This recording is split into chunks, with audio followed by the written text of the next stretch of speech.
Hello everyone, welcome back to Harsha DSC classes. ఈరోజు మనం ఈ వీడియోలో ఏపీ టెట్ 2026కి సంబంధించి ఒక మోడల్ పేపర్ అయితే చూద్దామండి. సో ఇది వచ్చేసి మనకు ప్రీవియస్గా జరిగినటువంటి పేపర్స్ని తీసుకొని చేయడం జరిగింది. సో దీంట్లో వచ్చేసి మనకు అన్ని సబ్జెక్టులు కూడా ఉంటాయండి. మోడల్ పేపర్ అంటే మొత్తం మనకు ఎగ్జామ్ పాయింట్ ఆఫ్ వ్యూలో ఎలా అయితే ఉంటుందో సో అదే విధంగా ఉంటుందండి. సైకాలజీ ఉంటుంది, అలాగే Telugu, English, maths, science, social ఇవన్నిటికి సంబంధించినటువంటి బిట్స్ ఉంటాయి. సో వీడియో వచ్చేసి స్టార్టింగ్ నుంచి ఎండ్ వరకు చూడండి, మీకు క్వశ్చన్ పేపర్ ప్యాటర్న్ అనేది తెలుస్తుంది. ఎవరైతే ఫస్ట్ టైం రాస్తున్నారో వాళ్ళకైతే వెరీ యూస్ఫుల్గా అయితే ఉంటుందండి. కంపల్సరీ ఎండ్ వరకు చూడండి. అలాగే మన ఛానల్లో వచ్చేసి ప్రతిరోజు కూడా మీకు మాక్ టెస్ట్లు, అలాగే ప్రాక్టీస్ టెస్ట్లు కానీ, ఇంపార్టెంట్ టాపిక్స్ కానీ ఇలా ప్రతి ఒక్కటి కూడా వీడియోస్ అయితే అప్లోడ్ చేస్తూ ఉన్నామండి. సో ఎవరైనా ప్రాక్టీస్ చేయాలి అనుకున్న వాళ్ళు కంపల్సరీగా ప్రాక్టీస్ అయితే చేయండి. సో ఎగ్జామ్ అనేది మనకు తొందరలో ఉంది కాబట్టి ప్రతి ఒక్కరూ కూడా రివిజన్ స్టార్ట్ చేయండి. చేసిన వాళ్ళు కంపల్సరీగా దాన్ని ప్రాక్టీస్ కూడా చేయండి. సో మనకి ఏ టాపిక్స్లో మనకు ఎలా అడుగుతున్నారు ప్యాటర్న్స్, క్వశ్చన్స్ అనేది మీకు అర్థమవుతుందండి. సో కంపల్సరీగా ప్రతి ఒక్కరు కూడా టైం మనకు ఆగస్టు ఇంకా ఫస్ట్ వీక్లోనే ఎగ్జామ్స్ ఉన్నాయి కాబట్టి ప్రతి ఒక్కరూ ప్రాక్టీస్ టెస్ట్లు కూడా చేసుకోండి. రివిజను, కంటెంట్ చదవడం ఎంత ఇంపార్టెంటో ప్రాక్టీస్ టెస్ట్లు కూడా వెరీ వెరీ ఇంపార్టెంట్ అండి. సో ప్రాక్టీస్ అయితే చేయండి. సో మీరు నేర్చుకున్నది ఎంతవరకు మీరు ఆన్సర్ చేయగలుగుతున్నారు అనేది మీకే అర్థమవుతుంది. ప్రతి ఒక్కరూ కూడా ప్రీవియస్ పేపర్స్ కానీ లేకపోతే మీరు ఏమైనా బుక్స్ కొనుక్కున్నా సో వాటిల్లో ఉండేటివి క్వశ్చన్స్ కూడా కంపల్సరీగా ప్రాక్టీస్ అయితే చేసుకోండి. సో ఎవరైనా బుక్స్ ఇవన్నీ లేవు అన్న వాళ్ళు నేను ప్రతిరోజు కూడా అప్లోడ్ చేస్తూ ఉంటానండి. సో ఎవరికైనా టైం ఉంది, ప్రాక్టీస్ చేసుకోవాలి అనుకున్న వాళ్ళైతే ప్రాక్టీస్ అయితే చేసుకోండి. సో ఈ మోడల్ పేపర్కి సంబంధించి ఫస్ట్ సైకాలజీలో క్వశ్చన్ చూద్దాము. వికాసం క్రమానుగతమైనది అనే నియమానికి సంబంధించి సరికాని క్రమం ఏది అనేసి అడుగుతున్నారండి. వికాసం వచ్చేసి మనకు 1 by 1 స్టెప్ బై స్టెప్ జరుగుతూ ఉంటుంది. సో దాన్ని ఏమని చెప్తామండి మనము? వికాసం అనేది క్రమానుగతంగా జరుగుతుంది అని చెప్తాము. సో ఇచ్చినటువంటి వాటిల్లో సరికానిది వచ్చేసి ఆప్షన్ 4 అండి. సో ఎందుకు అంటే ఫస్ట్ వికాసం అనేది మనకు చిన్న పిల్లల నుంచి పెద్దవాళ్ళ వరకు, అంటే మనం పుట్టినప్పటి నుంచి సర్టెన్ ఏజ్ వరకు మనకు జరుగుతుంది. సో పుట్టినప్పుడే భాషణము, మాట్లాడడం అనేది మనకు జరగదు కదా. సో ఫస్ట్ ఏం చేస్తారండి, మనం మాట్లాడేటటువంటి అన్ని విషయాలను పిల్లలు శిశువులు గమనించడం జరుగుతుంది. కాబట్టి ఫస్ట్ శ్రవణం ఉండాలండి. ఫస్ట్ వినటం జరుగుతుంది, తర్వాత వాళ్ళు మాట్లాడతారు, తర్వాత వాళ్ళు రాయటం కానీ చదవటం కానీ చేయడం జరుగుతుంది. సో కాబట్టి ఫస్ట్ స్టెప్ ఇక్కడ భాషణం అనేసి ఇచ్చారు. మనం ఫస్టే వాళ్ళు మాట్లాడారు కదా, మనము ఎలా మాట్లాడుతున్నాం ఏందనేది చిన్నపిల్లలు మనల్ని చూసి నేర్చుకొని తర్వాత మాట్లాడడం జరుగుతుంది. ఫస్ట్ చేసేది శ్రవణం కాబట్టి ఇది సరైన క్రమంలో లేదండి. మిగిలినవి చూసుకుంటే ఫస్ట్ వర్ణమాల, పదాలు, వాక్యాలు అనేసి ఇచ్చారు. కరెక్టే, ఫస్ట్ వర్ణమాల వాళ్ళు నేర్చుకుంటారు, తర్వాత 2 words 3 letter వర్డ్స్ నేర్చుకుంటారు, తర్వాత సెంటెన్సెస్, వాక్యాలు అయితే నేర్చుకోవడం జరుగుతుంది. నెక్స్ట్ సెకండ్ ఆప్షన్ వచ్చేసి సంకలనము, వ్యవకలనము, గుణకారం, భాగాహారం అనేసి ఇచ్చారండి. ఫస్ట్ ఎవరైనా సరే ఎడిషన్ నేర్చుకుంటారు, తర్వాత సబ్ట్రాక్షన్ నేర్చుకుంటారు, మల్టిప్లికేషన్, డివిజన్ అయితే నేర్చుకోవడం జరుగుతుంది. ఇది సరి అయినటువంటి క్రమము. నెక్స్ట్ థర్డ్ ఆప్షన్ వచ్చేసి పాలదంతాలు, శాశ్వత దంతాలండి. ఫస్ట్ ఎవరికైనా పాలదంతాలు ఉంటాయి, తర్వాత పాలదంతాల తర్వాత శాశ్వతంతాలు వస్తాయి. ఈ 3 కూడా మనకు వికాసం క్రమానుగతమైనది అని చెప్పడానికి 3 ఆప్షన్స్ కూడా కరెక్టే. సో ఆప్షన్ 4 వచ్చేసి రాంగ్. నెక్స్ట్ సెకండ్ క్వశ్చన్ చూద్దాము. కోల్బర్గ్ ప్రకారము ఉత్తర సాంప్రదాయ స్థాయి వ్యక్తిలో కనిపించే లక్షణం ఏది అనేసి ఇచ్చారండి. సో మనకు 3 సాంప్రదాయ స్థాయిలు ఉన్నాయి, కంపల్సరీగా నేర్చుకోండి. వాటికి సంబంధించినటువంటి క్వశ్చన్స్ ప్రతి ఒక్క దాంట్లో కూడా అడగడం అయితే జరుగుతుందండి. వెరీ వెరీ ఇంపార్టెంట్ ఆ స్థాయిలకు సంబంధించి. సో ఆ స్థాయిలు వచ్చేసి మనకు మొత్తం 3 స్థాయిలు అయితే ఉంటాయండి.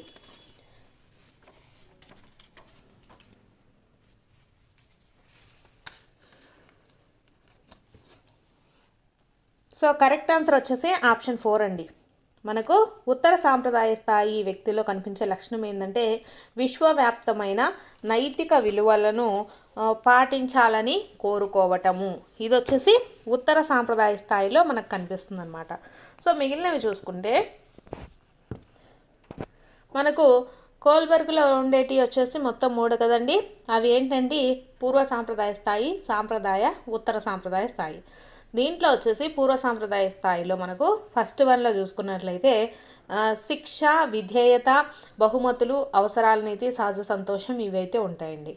నెక్స్ట్ సాంప్రదాయ స్థాయిలో చూసుకుంటే మంచి బాలుడు, సామాజిక అంగీకారము, అధికారము ఇవన్నీ కూడా ఉంటాయి. నెక్స్ట్ ఉత్తర సాంప్రదాయ స్థాయిలో చూసుకుంటే ప్రజాస్వామ్యాలను పాటించడము, చట్టాలను పాటించడము, బాధ్యతలను పాటించడము, వ్యక్తి అంతరాత్మ, నెక్స్ట్ ఆత్మ సాక్షికి సంబంధించి మనకు అతను ప్రేరేపించడం జరుగుతుంది. ఇక్కడ ఉత్తర సాంప్రదాయ స్థాయిలో వచ్చేసి ఏంటి అండి, తన అవసరాలను తీర్చేవన్నీ ఒప్పులుగా భావించడం. ఇదేమవుతుందండి, మనకు అవసరాలకు సంబంధించింది. ఇది పూర్వ సాంప్రదాయ స్థాయికి సంబంధించిందండి. ఫలితాలను బట్టి తప్పు ఒప్పులను నిర్ణయించడం, ఇది కూడా మనకు సామాజిక అంగీకారానికి సంబంధించింది. సో సాంప్రదాయక స్థాయికే సంబంధించిందండి. సాంఘిక క్రమ పద్ధతిని నెలకొల్పడము, ఇది మనకు సామాజికానికి సంబంధించింది కాబట్టి ఇది కూడా సాంప్రదాయే. కానీ ఉత్తర సాంప్రదాయకు సంబంధించింది ఏంటంటే నైతిక విలువలను పాటించడము. ఇవి వచ్చేసి మనకు ఉత్తర సాంప్రదాయ స్థాయిలో కనిపిస్తాయి. So option 4 is the right answer. Next question, కౌమార దశ లక్షణం ఏది అనేసి అడుగుతున్నారండి. కౌమార దశ లక్షణం. సో ఇక్కడ కరెక్ట్ ఆన్సర్ వచ్చేసి ఆప్షన్ 2 అండి. సంఘాన్ని విమర్శించడం జరుగుతుంది. అంటే అప్పుడప్పుడే తెలుసుకుంటూ ఉంటారు కౌమార దశలో. సో ఏది కరెక్ట్, ఏది తప్పు ఇలాంటివన్నీ తెలుసుకోవడం వల్ల వాళ్ళు కొన్ని విషయాలలో సంఘాన్ని విమర్శించడం కూడా జరుగుతుంది. సో ప్రశాంతంగా ఉండడం జరగదండి కౌమార దశలో. అప్పుడే స్టార్టింగ్ స్టేజ్ కదా, ఆ స్టేజ్లో వాళ్ళు ఏదైనా చేయాలి అని ఎప్పుడు ఉద్రేకంగానే ఉంటారు కానీ ప్రశాంతంగా ఉండరు.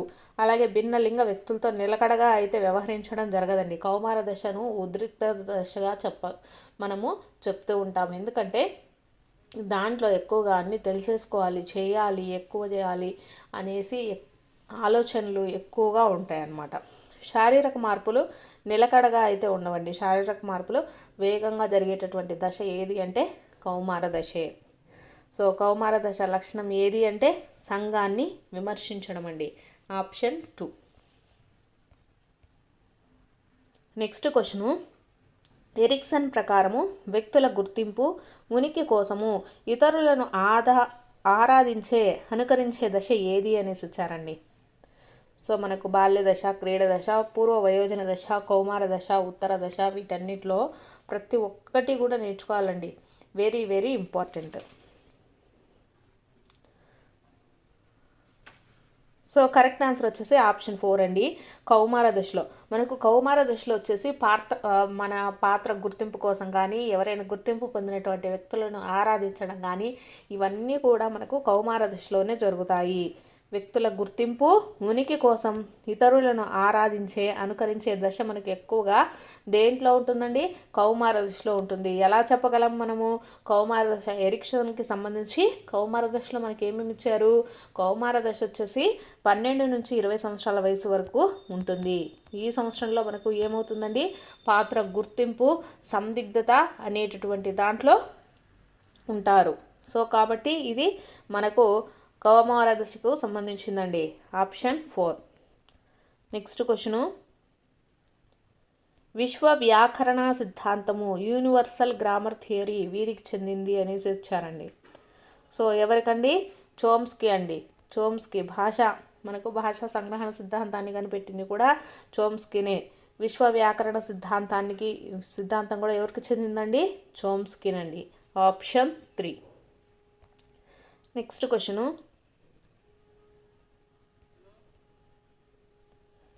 బాధాకరమైన విషయాలను, అపజయాలను, అవమానకరమైన అనుభవాలను బలవంతంగా మర్చిపోవటానికి చేసే ప్రయత్నం ఏంటి అనేసి ఇచ్చారండి. బలవంతంగా మరచిపోయేటటువంటి దాన్ని ఏమంటామండి మనము?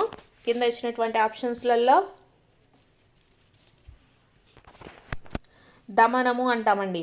Option 2 is the right answer. బాధాకరమైన విషయాలను, అపజయాలను, అవమానకరమైనటువంటి అనుభవాలను బలవంతంగా మర్చిపోవడానికి చేసే ప్రయత్నాన్ని ఏమంటాము? దమనము అంటారండి. ప్రక్షేపణం అంటే ఏంటంటే వాళ్ళు ఎలా ఉంటారంటే వాళ్ళకి ఏమైనా అపజయాలు వచ్చినాయి అనుకోండి, సో అది ఇతరులను బాధ్యులు చేయడం. అంటే నేను డిఎస్సికి క్వాలిఫై అవ్వలేదు, ఎందుకు కారణం అంటే నేను జాయిన్ అయిన ఇన్స్టిట్యూట్ అలాంటిది, ఆ ఇన్స్టిట్యూట్ వాళ్ళు నాకు చెప్పలేదు, సో నేను ఫెయిల్ అయ్యాను అని ఇన్స్టిట్యూట్ని బాధ్యతను చేస్తారు కదా, బాధ్యులుగా చేస్తారు కదా. సో దాన్ని ప్రక్షేపణం అంటారండి. మన తప్పులను ఇతరులపై రుద్దటాన్ని మనం ప్రక్షేపణం అంటాం. నెక్స్ట్ ప్రతిగమనం అండి. ప్రతిగమనం అంటే పిల్లల వలె ప్రవర్తించడం, పెద్దల వలె ఆలోచించి సమస్య పరిష్కారం కానప్పుడు పిల్లల వలె ఏడుస్తూ ఉంటారు కదా, దాన్ని ప్రతిగమనము అంటారు. నెక్స్ట్ పరిహారం అండి. పరిహారం అంటే ఒక రంగంలో రాణించలేనటువంటి వ్యక్తి ఇంకొక రంగంలో రాణిస్తే దాన్ని పరిహారం అనేసి చెప్తాం. సో ఇక్కడ ఏమి ఇచ్చారు? బలవంతంగా మరిచిపోవడానికి ప్రయత్నం చేస్తే దాన్ని ఏమంటామండి? దమనము అంటాం. So option 2 is the right answer. Next question, మానసిక ఆరోగ్య ఉద్యమానికి మూల పురుషుడు. మానసిక ఆరోగ్య ఉద్యమానికండి మూల పురుషుడు ఎవరు? క్లిఫోర్డ్ బీర్స్ అండి. క్లిఫోర్డ్ బీర్స్ మనం చాలాసార్లు అడిగారండి. మానసిక ఆరోగ్య ఉద్యమానికి మూల పురుషుడు క్లిఫోర్డ్ బీర్స్. నెక్స్ట్ క్వశ్చను, ఈ విధమైన ఆలోచనలు కలవారు సృజనాత్మకత అంశాలకు చెందిన పరీక్షలలో ఎక్కువ స్కోరు సాధిస్తారు. సో ఇక్కడ మీకు ఆల్రెడీ క్వశ్చన్లోనే ఇచ్చారండి. ఈ విధమైన ఆలోచన కలవారు సృజనాత్మకత అంశాలకు చెందిన పరీక్షలలో ఎక్కువ స్కోరు సాధిస్తారు. సృజనాత్మకత అంశాలు అంటే వాళ్ళకి ఎటువంటి ఆలోచన ఉండాలండి? వాళ్ళకు విభిన్న ఆలోచనలు ఉండాలి. విభిన్న ఆలోచనలు ఉండాలి కాబట్టి so option 4 is the right answer. Next question,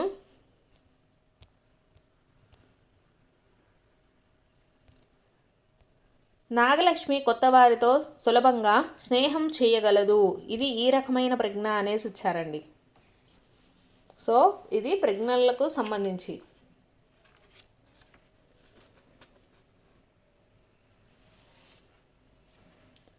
so ఏమంటామండి దీన్ని వచ్చేసి మనకు సాంఘిక ప్రజ్ఞగా చెప్పవచ్చు. సాంఘిక ప్రజ్ఞ అంటే సమాజంలో ఉన్న వాళ్ళతో ఈజీగా కలిసిపోతూ ఉన్నదాన్ని మనము సాంఘిక ప్రజ్ఞగా చెప్తాం. సో కొత్త వారితో సులభంగా స్నేహం చేయగలగడం ఏ రకమైన ప్రజ్ఞ అవుతుంది? మనకు సాంఘిక ప్రజ్ఞ అవుతుంది. నెక్స్ట్ క్వశ్చన్,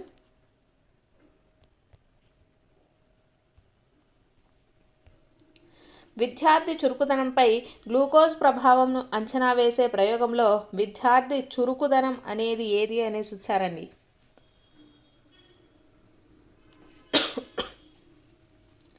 సో ఇది వచ్చేసి మనకి ఏ చరం అండి?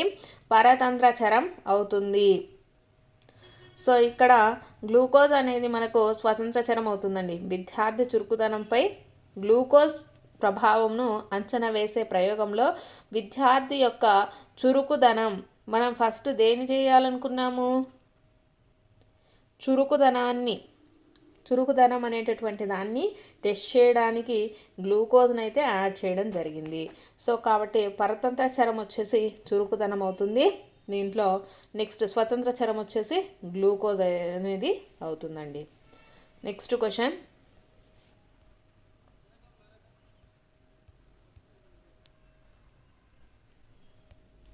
ఒకదానికొకటి దగ్గరగా ఉన్న అంశాలను ఒక సమూహంగా ఏర్పరచడానికి ఈ నియమం తెలియజేస్తుంది అనేసి ఇచ్చారండి.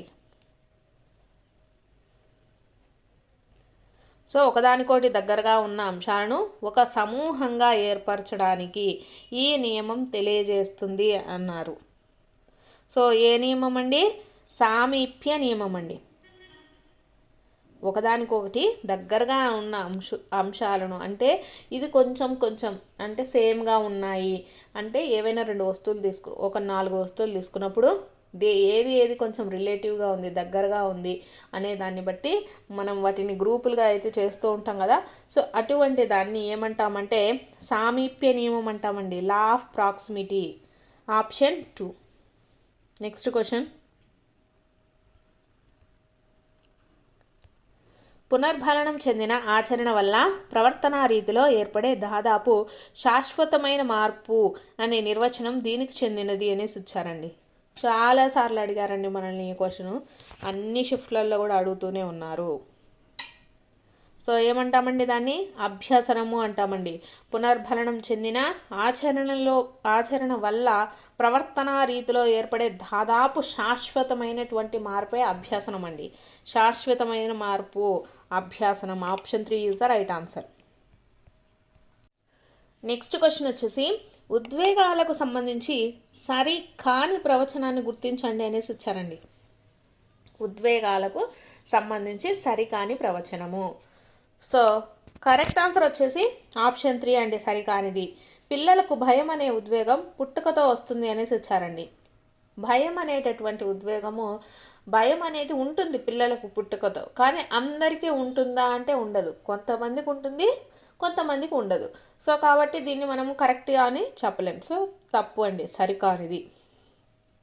అలాగే పిల్లలకు ఉద్వేగాలు వచ్చేసి మనకు అనుకరణ ద్వారా అభ్యసిస్తారు. అంటే ఇప్పుడు ఏదైనా బస్ యాక్సిడెంట్స్ ఇలా జరిగినప్పుడు బస్సులను చూస్తుంటే భయం వేస్తూ ఉంటుందన్నమాట. ప్రతి ఒక్కరికి జరుగుతాయని రూల్ లేదు, కానీ వాటిని చూసినప్పుడు కానీ అలా మనకు భయం వేస్తూ ఉంటుంది. కొన్ని నిబంధనల ద్వారా కూడా ఉద్వేగాలు అనేటివి ఏర్పడతాయి. మనకు శిశువులలో మానసిక శారీరక పరిపక్వతతో పాటు ఉద్వేగ పరిపక్వత కూడా ఏర్పడుతుందండి. అది కూడా మనకు పెరుగుతూ ఉంటుంది, తరుగుతూ కూడా ఉంటుంది. సో కాబట్టి ఇవన్నీ కూడా ఉద్వేగాలకు సంబంధించినవే. నెక్స్ట్ క్వశ్చను, అభ్యసన అంశాలు తొలిత బాగా కఠినంగా ఉండి క్రమంగా సులభతరంగాను చివరకు మరలా కఠినంగా ఉన్నప్పుడు ఏర్పడే అభ్యసన వక్రరేఖలు ఏవి అనేసి ఇచ్చారండి.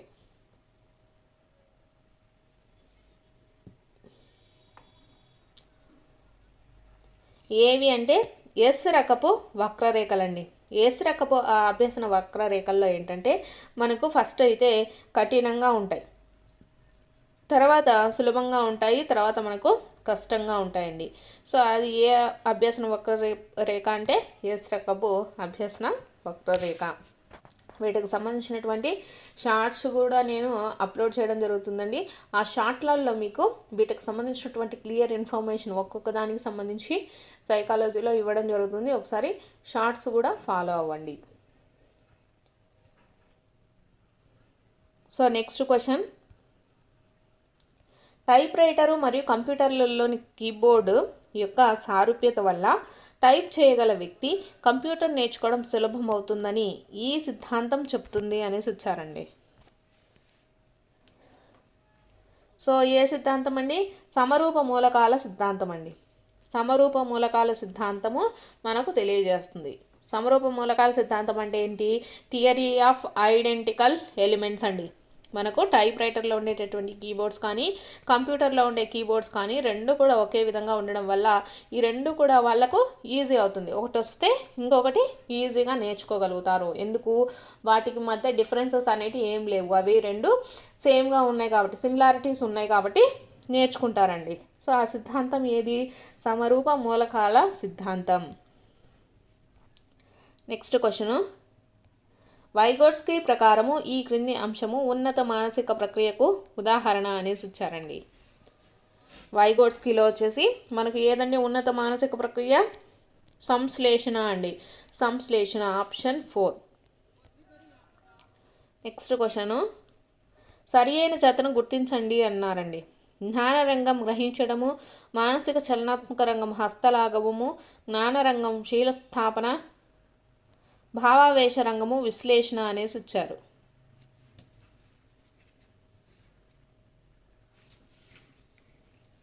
సరి అయిన జతను గుర్తించండి అనేసి ఇచ్చారండి. సో వీటిల్లో సరి అయినది ఏది అంటే మనకు ఆప్షన్ 2 అండి. మానసిక చలనాత్మక రంగం వచ్చేసి హస్తలాఘవం కింద వస్తుంది. గ్రహించడం కానీ శీలస్థాపన కానీ ఈ రెండు కూడా మనకు భావావేశ రంగానికి సంబంధించిందండి. విశ్లేషణ వచ్చేసి జ్ఞానాత్మక రంగానికి సంబంధించింది. నెక్స్ట్,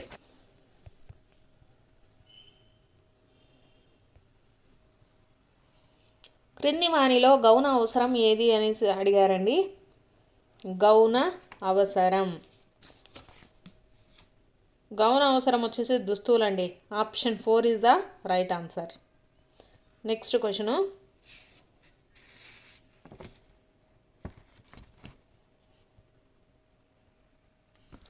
3 నుంచి 5 సంవత్సరాల వయసు గల పిల్లలలో ఏర్పడే భావన ఏది అనేసి ఇచ్చారండి. సో సమయ భావన, ధన భావన, రంగు భావన, అందం భావన అనేసి ఇచ్చారు. సో మనకు 3 నుంచి 5 సంవత్సరాల వయసు గల పిల్లల్లో ఏర్పడే భావన వచ్చేసి కలర్స్ అండి. వాళ్ళకు ధనాన్ని గురించి కానీ, అందం గురించి కానీ, సమయానికి సంబంధించి కానీ ఎటువంటి భావనలు ఉండవు.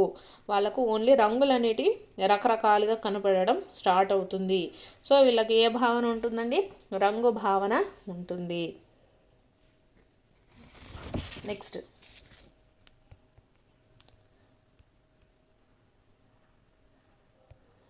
క్రింది వాటిలో గౌన అవసరం ఏది అనేసి ఇచ్చారు కదండి. సో గౌన అవసరం ఏది అంటే దుస్తువులండి. మనకు వచ్చేసి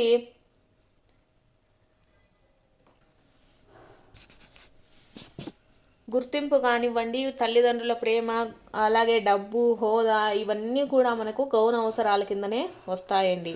ఇక్కడ వచ్చేసి గాలి కానివ్వండి, ఉష్ణోగ్రత, వ్యాయామం, ఇవన్నీ కూడా మనకు ప్రాథమిక అవసరాల కిందికి వస్తాయి. శారీరక అవసరాలండి. గాలి కానివ్వండి, ఇక్కడ నెక్స్ట్ చూసుకుంటే వ్యాయామము, ఇవన్నీ కూడా మనకు ప్రాథమిక అవసరాల కిందకే వస్తాయి. నెక్స్ట్,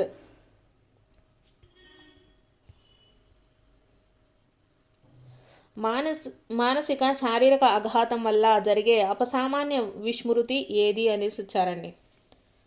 అపసామాన్య విస్మృతిని మనం ఏమని చెప్తామండి? అమ్నీషియా అంటారు. అంటే మనకు ఏదైనా యాక్సిడెంట్ జరగడం వల్ల కానీ, కొంతమందికి బ్రెయిన్ డెడ్ అవ్వడం వల్ల కానీ, లేకపోతే కొంతమందికి ఇలాంటి ఏమైనా ఇన్సిడెంట్స్ జరిగినప్పుడు 2 years మర్చిపోవడం కానీ, లేకపోతే కొన్ని అంశాలను మర్చిపోవడం, ఇలా జరుగుతూ ఉంటుంది కదా. సో అలాంటి అపసామాన్య విస్మృతిని ఏమంటామంటే అమ్నీషియా అంటారండి. ఆప్షన్ 1. నెక్స్ట్ క్వశ్చను, అభ్యాసన వైకల్యం అన్న భావనను మొట్టమొదట ఉపయోగించినది ఎవరు? అభ్యాసన వైకల్యం అనే దాన్ని మొట్టమొదటగా ఉపయోగించింది ఎవరండి? షాముల్ కిర్క్ అండి. షాముల్ కిర్క్. నెక్స్ట్ క్వశ్చన్ వచ్చేసి .docx ఫైల్ ఫార్మెట్ అర్థం ఏంటి అనేసి ఇచ్చారండి. సో ఇది వచ్చేసి మనకు ఏ ఫార్మేట్లో ఉంది అని అర్థం చేసుకోవాలండి. ఇది మనకు ఒక డాక్యుమెంట్ ఫామ్లో ఉంది అనేసి అర్థమవుతుంది కదా. .cox అని అర్థం ఉంటే Microsoft word open XML document అని అర్థం అండి. Option 3 is the right answer. Next question, NCPF అనగానేమి అనేసి అడిగారు. NCPF అంటే నేషనల్ కరిక్యులర్ అండ్ పెడగాలజికల్ ఫ్రేమ్వర్క్ అండి. Option 2 is the right answer. Next question, తరగతి గది ఒక చిన్న మోతాదు సమాజం అని చెప్పిన వారు ఎవరు? సో ఎవరండి? జాన్ డూయి అండి. జాన్ డూయి ఏం చెప్పారంటే తరగతి గది అనేటటువంటిది ఒక చిన్న మోతాదులో ఉండేటటువంటి సమాజం అని చెప్పినటువంటి వ్యక్తి ఎవరు అంటే John Dewey. Option 3 is the right answer. Next question, RTE 2009 ప్రకారము ఎలిమెంటరీ విద్య అంటే ఏ క్లాసెస్ నుంచి స్టార్ట్ అవుతుందండి? మనకు ఎలిమెంటరీ విద్య అంటే 1st నుంచి 8th క్లాస్ వరకు ఉండేటటువంటి దాన్ని ఎలిమెంటరీ విద్యగా చెప్పడం జరుగుతుంది. నెక్స్ట్ క్వశ్చన్, ADHD అనగానేమి అనేసి ఇచ్చారండి. ADHD కరెక్ట్ ఆన్సర్ వచ్చేసి ఆప్షన్ 1 అండి. ADHD అంటే attention deficit hyperactive disorder అండి. Attention deficit hyperactive disorder, దీన్ని వచ్చేసి ADHD అనేసి చెప్తాము. నెక్స్ట్ క్వశ్చన్,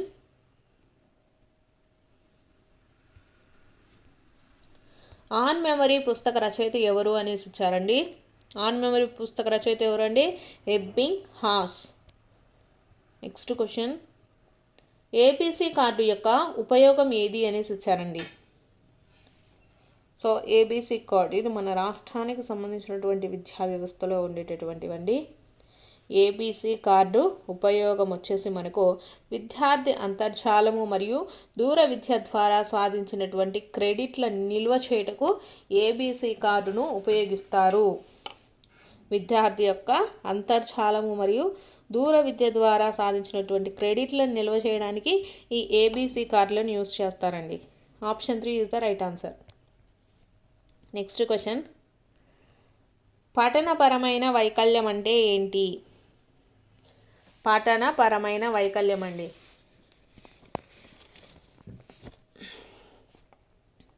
దీన్ని వచ్చేసి డిస్లెక్సియా అంటారండి.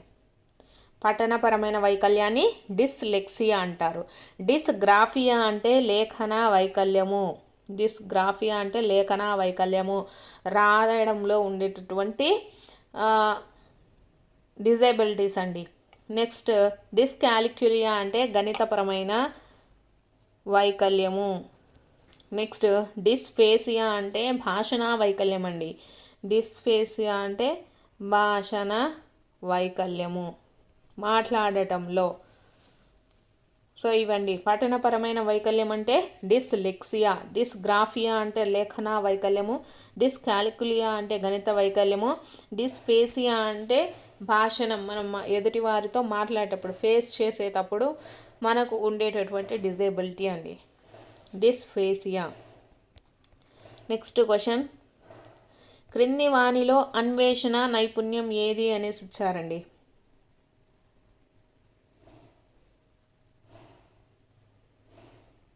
అన్వేషణ నైపుణ్యానికి కరెక్ట్ ఆన్సర్ వచ్చేసి కారణాలను ఊహించడం అండి. Predicting the reasons. అన్వేషణ నైపుణ్యము కారణాలను ఊహించడం అన్వేషణ నైపుణ్యం కింద మనకు చెప్పచ్చండి. నెక్స్ట్ వచ్చేసి మనకు తెలుగు అండి. తెలుగుకి సంబంధించి కూడా మనకు పద్య భాగము గద్య భాగానికి సంబంధించిన క్వశ్చన్స్, తర్వాత గ్రామర్ క్వశ్చన్స్ అయితే ఉంటాయి, మీ అందరికీ తెలిసిందే. సో తెలుగులో కూడా ఫస్ట్ క్వశ్చన్ అయితే చూద్దాము. సామినేని వారు వెలువరించిన వ్యాస సంపుటి ఏది అనేసి ఇచ్చారండి. సో ఇక్కడ మనకు చూసుకున్నట్లయితే దీంట్లో హితసూచిని అనే పేరున వ్యాస సంపుటాన్ని 1862లో వెలువరించారు అనేసి ఇచ్చారండి. సో కాబట్టి కరెక్ట్ ఆన్సర్ వచ్చేసి మనకేమవుతుంది, ఆప్షన్ 2. నెక్స్ట్ క్వశ్చన్, నీతి చంద్రిక దాని గురించి ఇచ్చారు. సో క్వశ్చన్ అయితే చూద్దాం. మిత్రలాభంలో వీటితో కథలు చెప్తూ నీతిని బోధించారు అనేసి చెప్పారండి. సో ఇక్కడ మనకి ఇచ్చారు కాకము, కూర్మము, మృగము, మూషికాలతో కథలు చెప్తూ నీతిని బోధించడము మిత్రలాభంలోని అంశము అనేసి ఇచ్చారు. కాకము అంటే కాకి అండి. కాకము అంటే ఏదంటే కాకి, కూర్మము అంటే తాబేలు, నెక్స్ట్ మృగము అంటే జింక, మూషికము అంటే ఎలుక అండి. సో కాబట్టి కరెక్ట్ ఆన్సర్ ఏమవుతుంది మనకు, option 4 is the right answer. మిత్రలాభంలో వేటితో కథలు చెప్తూ నీతిని బోధిస్తారు అంటే కాకి, తాబేలు, జింక, ఎలుక అండి. నెక్స్ట్ క్వశ్చను, ఎరుగువాని తెలుప నెవ్వడైనను జాలు నొరుల వశము గాదు ఓగు దొల్ప ఏటి వంక దీర్పనెవ్వరి తరమయ విశ్వదాభిరామ వినురవేమ అనేసి ఇచ్చారండి. సో పై పద్యాన్ని అనుసరించి సాధ్యం కానివి ఏవి అంటున్నారు. సో పై పద్యం ఏంటంటే మనకు ఎరుగువాని తెలప నెవ్వడను జాలుదు అంటే మూర్ఖుడికి వచ్చేసి మనము ఎంత తెలియజేసినప్పటికీ అతడు తెలుసుకోడు. ఏ విధంగానంటే ఏటి వంక, మనకు ఏరు ఉంటుంది కదండి, ఏరు మనకు ఎలా వెళ్తుంది, ఇలా వంకలుగా వెళ్తుంది. దాన్ని ఎంత చక్కగా చేయాలనుకున్నా మనము చెయ్యలేమన్నమాట. సో ఆ విధంగా మూర్ఖుడికి మనం ఎంత తెలియజెప్పినప్పటికీ అతడు తన మూర్ఖత్వాన్ని వదులుకోడు అనేటటువంటిదే ఈ పద్య భావం అండి. సో క్వశ్చన్ చూద్దాము. పై పద్యాన్ని అనుసరించే సాధ్యం కానివి ఏంటివి? మూర్ఖునికి తెలియజెప్పడము, ఏటి వంపును సరిచేయటము రెండూ కూడా సాధ్యం కావు అనే దాంట్లో మనకు ఈ పద్యం అయితే ఉందండి. Option 1 is the right answer.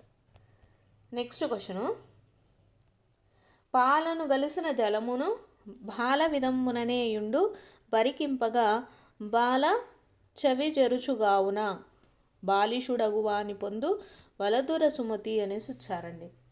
అంటే ఇది వచ్చేసి పాలను గలిసిన జలము అంటే మనకు పాలల్లో వచ్చేసి మనం నీళ్ళను కలిపితే నీళ్ళు కూడా మనకు పాలలాగానే కలుస్తాయి, అంత విధంగా కలిసిపోతాయి అన్నమాట. సో మనకు దుర్మార్గుడు కూడా అంటే మూర్ఖుడు కూడా మనతో ఎంత మంచివాడిగా నటించినప్పటికీ ఏదో ఒక విషయంలో మనకు వాడి యొక్క చెడు బుద్ధి అనేది కనిపిస్తూ ఉంటుంది అనే విధంగా మనకు ఈ పద్యం అయితే ఉందండి. కాబట్టి పై పద్యంలో నీటితో పోలిక ఉన్నవారు ఎవరు అంటే మూర్ఖుడండి. మూర్ఖుడు, దుర్మార్గులు వీళ్ళు. So option 4 is the right answer. Next question, క్రింది వాటిలో రావూరి భరద్వాజ గారి నవల ఏది అనేసి ఇచ్చారండి. సో ఏదండి, జలప్రలయము అనేటటువంటిది రావూరి భరద్వాజ గారి నవల. నెక్స్ట్ క్వశ్చను, పెన్నేటి పాటలోని ఇతివృత్తం ఏది అనేసి ఇచ్చారండి. పెన్నేటి పాటలో ఉన్న ఇతివృత్తం వచ్చేసి మనకు దేనికి సంబంధించిందండి, ఇది పర్యావరణానికి సంబంధించింది. నెక్స్ట్ క్వశ్చను, క్షమ కలిగిన మెచ్చు శౌరి సదయుడు తండ్రి. సో ఈ పద్యపాదంలో శౌరి అంటే ఎవరు అనేసి ఇచ్చారండి.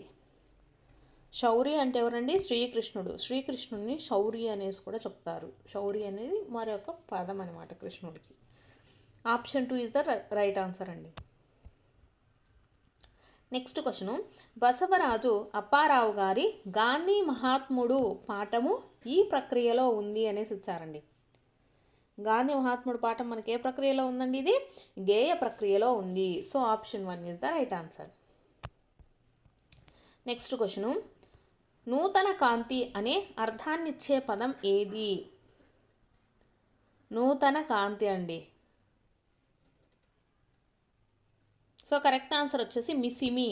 మిసిమి అంటే మనకు నూతన కాంతి అనేటటువంటి అర్థం వస్తుంది. So option 3 is the right answer. Next question, ముఖము పదానికి వికృతి పదం అడుగుతున్నారండి. ముఖము అంటే మనకు ఆల్రెడీ అందరికీ తెలిసినటువంటి విషయమే, చాలాసార్లు కూడా వస్తుంది మనకి ఈ క్వశ్చన్. ముఖము అంటే మెగము. నెక్స్ట్ క్వశ్చను, గుణము పదానికి నానా అర్థాలు రాయండి అనేసి వచ్చారండి. గుణము అంటే మనకు స్వభావము అని ఆల్రెడీ తెలుసు. సో కాబట్టి నానార్థ పదం ఇంకోటి ఏది, వింటి నారి. గుణము పదానికి నానార్థాలు ఏంటి, వింటి నారి స్వభావము. ఆప్షన్ 4. నెక్స్ట్ క్వశ్చను, తృతీయ విభక్తి ప్రత్యయం గల వాక్యం ఏది. సో మనకు తృతీయ విభక్తి అంటే ఎటువంటివి వస్తాయండి ప్రత్యయాలు, చేతన్ చేన్ తోడన్ తోన్ తృతీయ విభక్తి వస్తుందన్నమాట. చేత కానీ తో కానీ ఉంటే అది మనకు ఏమవుతుందండి, తృతీయ విభక్తి అవుతుంది. సో ఇచ్చినటువంటి ఆప్షన్స్లలో వలన, కొరకు, తో, గురించి అని ఉంది. సో తో ఉంది కదా, తోడంతో చేతన్ చేత కానీ తో కానీ ఉంటే మనకు అది తృతీయ విభక్తి అవుతుంది. So option 3 is the right answer. Next question, 6 నెలలు సావాసం చేస్తే వీళ్ళు అవుతారంట అనేది ఏది అనేసి ఇచ్చారండి. సో ఇదేంటిదండి, సామెత. మనల్ని ఎక్కువగా రిపీటెడ్గా అడిగేటటువంటిదే, మనకు ఆల్రెడీ పరిచయం ఉన్నటువంటిదేనండి ఇది. 6 నెలలు సావాసం చేస్తే వీళ్ళు అవుతారంట అనేది ఏంటండి, ఒక సామెత. నెక్స్ట్ క్వశ్చన్, యుద్ధము పదానికి పర్యాయ పదాలు రాయండి అనేసి ఇచ్చారండి. యుద్ధము వచ్చేసి మనకు అన్నిట్లో కూడా దీంట్లో రణం అని ఇచ్చారు, దీంట్లో రణము, సంగ్రామము ఇలా ఇచ్చారు. సో దానికి మనం కరెక్ట్గా పెట్టాలండి. యుద్ధము పదానికి పర్యాయ పదాలు ఏంటండి, రణము, అజి అనేది పర్యాయ పదాలు. నెక్స్ట్ క్వశ్చన్, పురసత్తు అనే మాండలిక పదానికి అర్థం ఏది అనేసి ఇచ్చారండి. పురసతు అంటే అవకాశం అండి. పురసతు అనే మాండలిక పదానికి అర్థం ఏంటంటే అవకాశము. నెక్స్ట్ క్వశ్చన్, సూర్యుడు ఉదయిస్తున్నాడు ఈ వాక్యము అన్నారండి. సో ఆప్షన్స్లో సంశ్లిష్ట వాక్యం, సకర్మక వాక్యం, కర్మణి వాక్యం, అకర్మక వాక్యం అనేసి వచ్చారు. సో కరెక్ట్ ఆన్సర్ వచ్చేసి అకర్మక వాక్యం అవుతుందండి. సూర్యుడు ఉదయిస్తున్నాడు అనే దాంట్లో మనకు ఇక్కడ చూసుకున్నట్లయితే కర్త ఉన్నాడండి, క్రియ ఉంది. కర్త ఎవరు? సూర్యుడు. కర్మ ఏంటి? ఇడ కర్మ అనేది లేదు. సో క్రియ ఏంటండి? ఉదయిస్తున్నాడు. సో కాబట్టి క్రియ లేనటువంటి వాక్యంలో మనకు కర్మ లేకుండా ఉంటే అది మనకు అకర్మక వాక్యం అవుతుందండి. కర్మని వాక్యం అంటే ఏంటంటే మనకు క్రియను ప్రశ్నించగా కర్మను సమాధానంగా వస్తే దాన్ని కర్మని వాక్యం అంటారు. సో ఇందులో వచ్చేసి మనకు బడు అనేటటువంటి ప్రత్యయం అనేది కంపల్సరీగా ఉంటుందండి. నెక్స్ట్ సకర్మక వాక్యం అంటే మీకు ఆల్రెడీ చెప్పాను. వాక్యంలో మనకు కర్త, కర్మ, క్రియ 3 కూడా కలిసి ఉంటే దాన్ని సకర్మక వాక్యం అంటాం. నెక్స్ట్ సంశ్లిష్ట వాక్యం అంటే ఒకే ఒక సమాపక క్రియ ఉండి అంతకంటే ఎక్కువ అసమాపక క్రియలు ఉంటే సంశ్లిష్ట వాక్యం అంటారండి. ఫర్ ఎగ్జాంపుల్, గోపాల్ అన్నం తిని బడికి వెళ్ళాడు. ఇక్కడ ఏంటి? మనకు ఒక సమాపక క్రియ ఉంది. ఏంటి? గోపాల్ అన్నం తిని అని. అంతకంటే ఎక్కువ అసమాపక క్రియలు ఉంటే అవి వచ్చేసి మనకు ఏమవుతుందండి? సంశ్లిష్ట వాక్యం అవుతుంది. నెక్స్ట్, క్రింది అక్షరాలలో కంఠ తాళవ్యం ఏది అనేసి ఇచ్చారండి. సో కంఠంలో నుంచి రావాలి, అది తాళవ్యం దవడలతో మాట్లాడేది అయి ఉండాలండి. దవడలతో పలకగలిగేది ఉండాలి. సో ఏదండి? ఏ అండి. ఏ అనేది మనం కంఠంలో నుంచి వస్తుంది. సో అది కంఠ తాళవ్యం అండి, ఏ అనేది. నెక్స్ట్,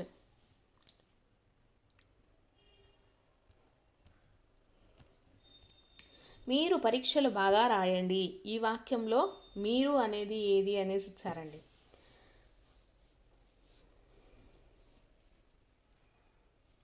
సో ఇక్కడ చూసుకున్నట్లయితే కరెక్ట్ ఆన్సర్ వచ్చేసి దీనికి మనకు ఆప్షన్ 2 అండి. Option 2 is the right answer అవుతుంది. సో ఇక్కడ మీకు ఉత్తమ పురుష, మధ్యమ పురుష, ప్రథమ పురుష అనేటి కంపల్సరీగా నేర్చుకోవాలండి. ఫస్ట్ ప్రథమ పురుష చూద్దాం. ప్రథమ పురుష చూసుకున్నట్లయితే వాడు, ఆమె, అది, అవి మనకు ప్రథమ పురుష కింద వస్తాయండి. మధ్యమ పురుష కింద వచ్చేసి మీరు, నీవు అనేది వస్తుంది. ఇక్కడ మనకు మధ్యమ పురుష బహువచనం అని ఇచ్చారు. ఎందుకు? మీరు అంటే మనము ఒకటి కంటే ఎక్కువ మందినే మాట్లాడుతున్నాం కాబట్టి, ఒకరికంటే ఎక్కువ మందిని మాట్లాడుతున్నాం కాబట్టి మీరు అన్నాం. మీరు అనేది మనకు బహువచనం అవుతుంది. అలాగే నీవు, నీవు అంటే ఏకవచనం అండి. మధ్యమ పురుష ఏకవచనం కింద మనం నీవు అనే దాన్ని చెప్పచ్చు. సింగిల్గా ఒకరి గురించి మాట్లాడుతున్నాం కాబట్టి. నెక్స్ట్ ఉత్తమ పురుష చూద్దాం. ఉత్తమ పురుష అంటే మనకేమేమి వస్తాయంటే నేను, మేము, ఇలా ఉంటే మనం దాన్ని ఉత్తమ పురుష కింద చెప్పచ్చండి. సో చూసారు కదా, ప్రథమ పురుష అంటే ఏమేమి వస్తాయండి? వాడు, ఆమె, అది, అతను, అవన్నీ మనకు ప్రథమ పురుష కిందకి వస్తాయి. ఉత్తమ పురుష అంటే మన గురించి మనం చెప్పుకున్నట్లయితే అది ఉత్తమ పురుష కింద చెప్పచ్చండి. ఎగ్జాంపుల్గా నేను, మేము, ఇవి ఉత్తమ పురుష వస్తుంది. సో బహువచనం అనేది ఇక్కడ నేను ఉంటే ఏకవచనం అండి, మేము అనేది మనం బహువచనానికి వాడతాం అన్నమాట. సో కాబట్టి ఇక్కడ మీరు అనేది మనకు బహువచనం అవుతుంది, మీరు అనేది మనకు మధ్యమ పురుష అవుతుంది. కాబట్టి option 2 right answer. Next question, మయూర శాబకము అను సమాస పదానికి సరైన విగ్రహ వాక్యం రాయండి అనేసి ఇచ్చారండి. సో మయూరం యొక్క శాబకం అండి. మయూర శాబకము అంటే దీనికి విగ్రహ వాక్యం ఏంటి? మయూరము యొక్క శాబకము. నెక్స్ట్ క్వశ్చన్, చంపకమాల పద్యంలో 3వ గణం ఏది అనేసి అడిగారండి. సో చంపకమాలలో మనకు అసలు గణాలు ఏమొస్తాయండి? నజ, భజ, జజర. న, జ, భ, జ, జ, నజ, భజ, జజర అనేసి మనకు గణాలు ఉంటాయండి. చంపకమాల పద్యంలో ఏ గణాలు ఉంటాయి? మనకు నజ, భజ, జజర అనేటటువంటి గణాలు ఉంటాయి. సో ఇక్కడ మనల్ని ఏమడిగారు? 3వ గణం అడిగారు. 3వ గణం ఏమవుతుందండి? 1, 2, 3. 3వ గణం ఒత్తు భ. So option 1 is the right answer.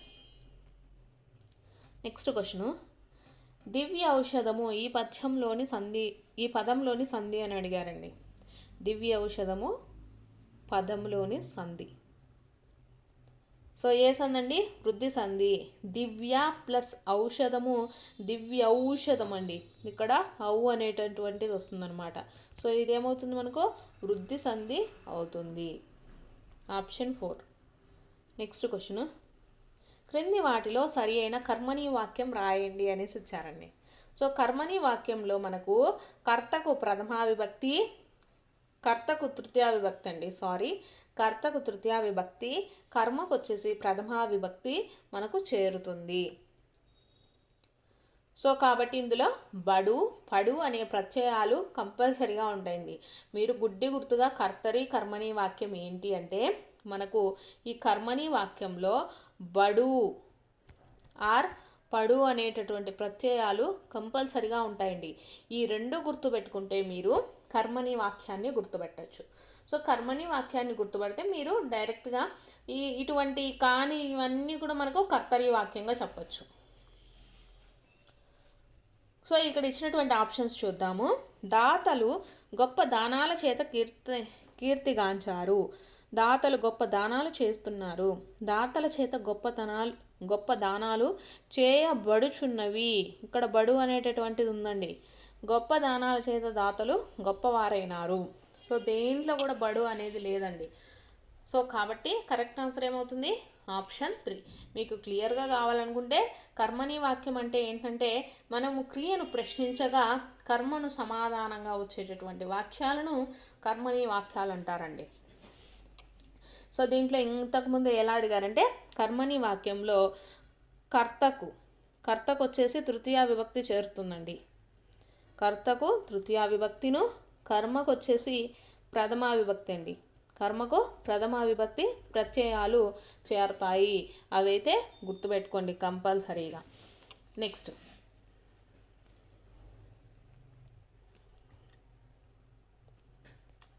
నీ కీర్తి పాలవలే తెల్లగా ఉంది.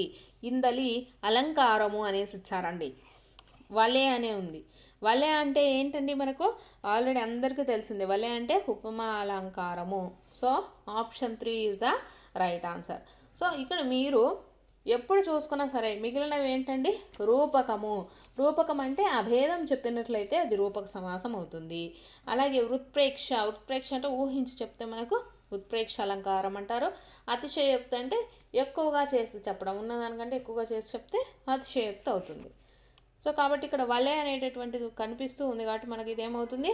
ఉపమా అలంకారం అవుతుంది. నెక్స్ట్, సంధివశాత్తు ఒక అక్షరాన్ని తొలగించి దాని స్థానంలో మరొక అక్షరం రావటాన్ని ఏమంటారు అనేసి ఇచ్చారండి.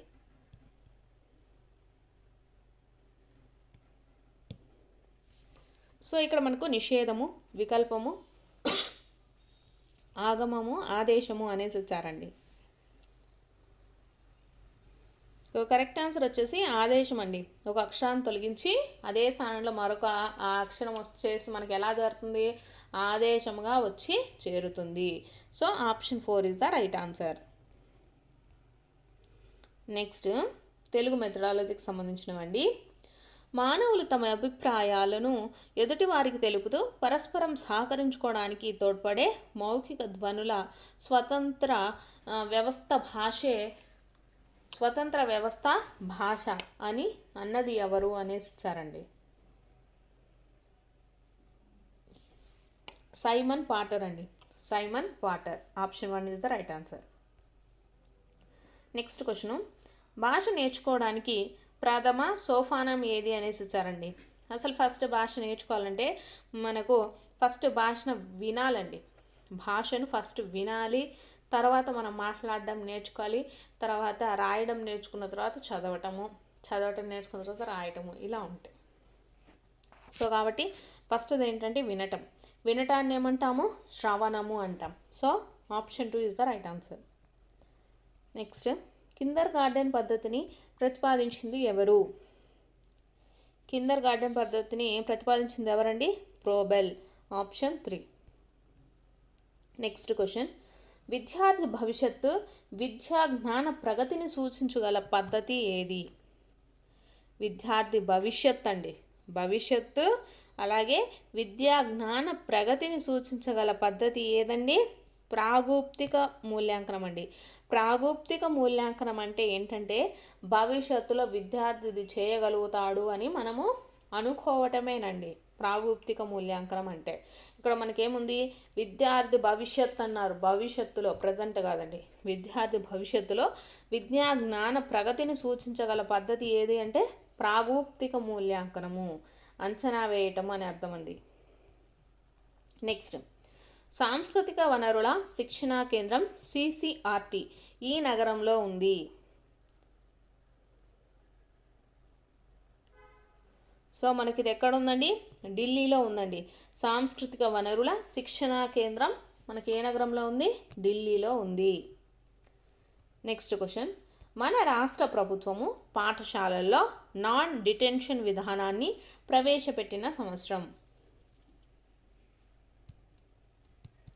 సో ఏ సంవత్సరం అండి? 1971 అండి. మన రాష్ట్ర ప్రభుత్వ పాఠశాలలో వచ్చేసి నాన్ డిటెన్షన్ అంటే వాళ్ళను తప్పిపోయారు అని, అంటే ఫర్ ఎగ్జాంపుల్ ఫెయిల్ అయిపోయారని అదే క్లాస్లో పెట్టి చదివించడం అనే విధానాన్ని తీసివేయడం జరిగింది.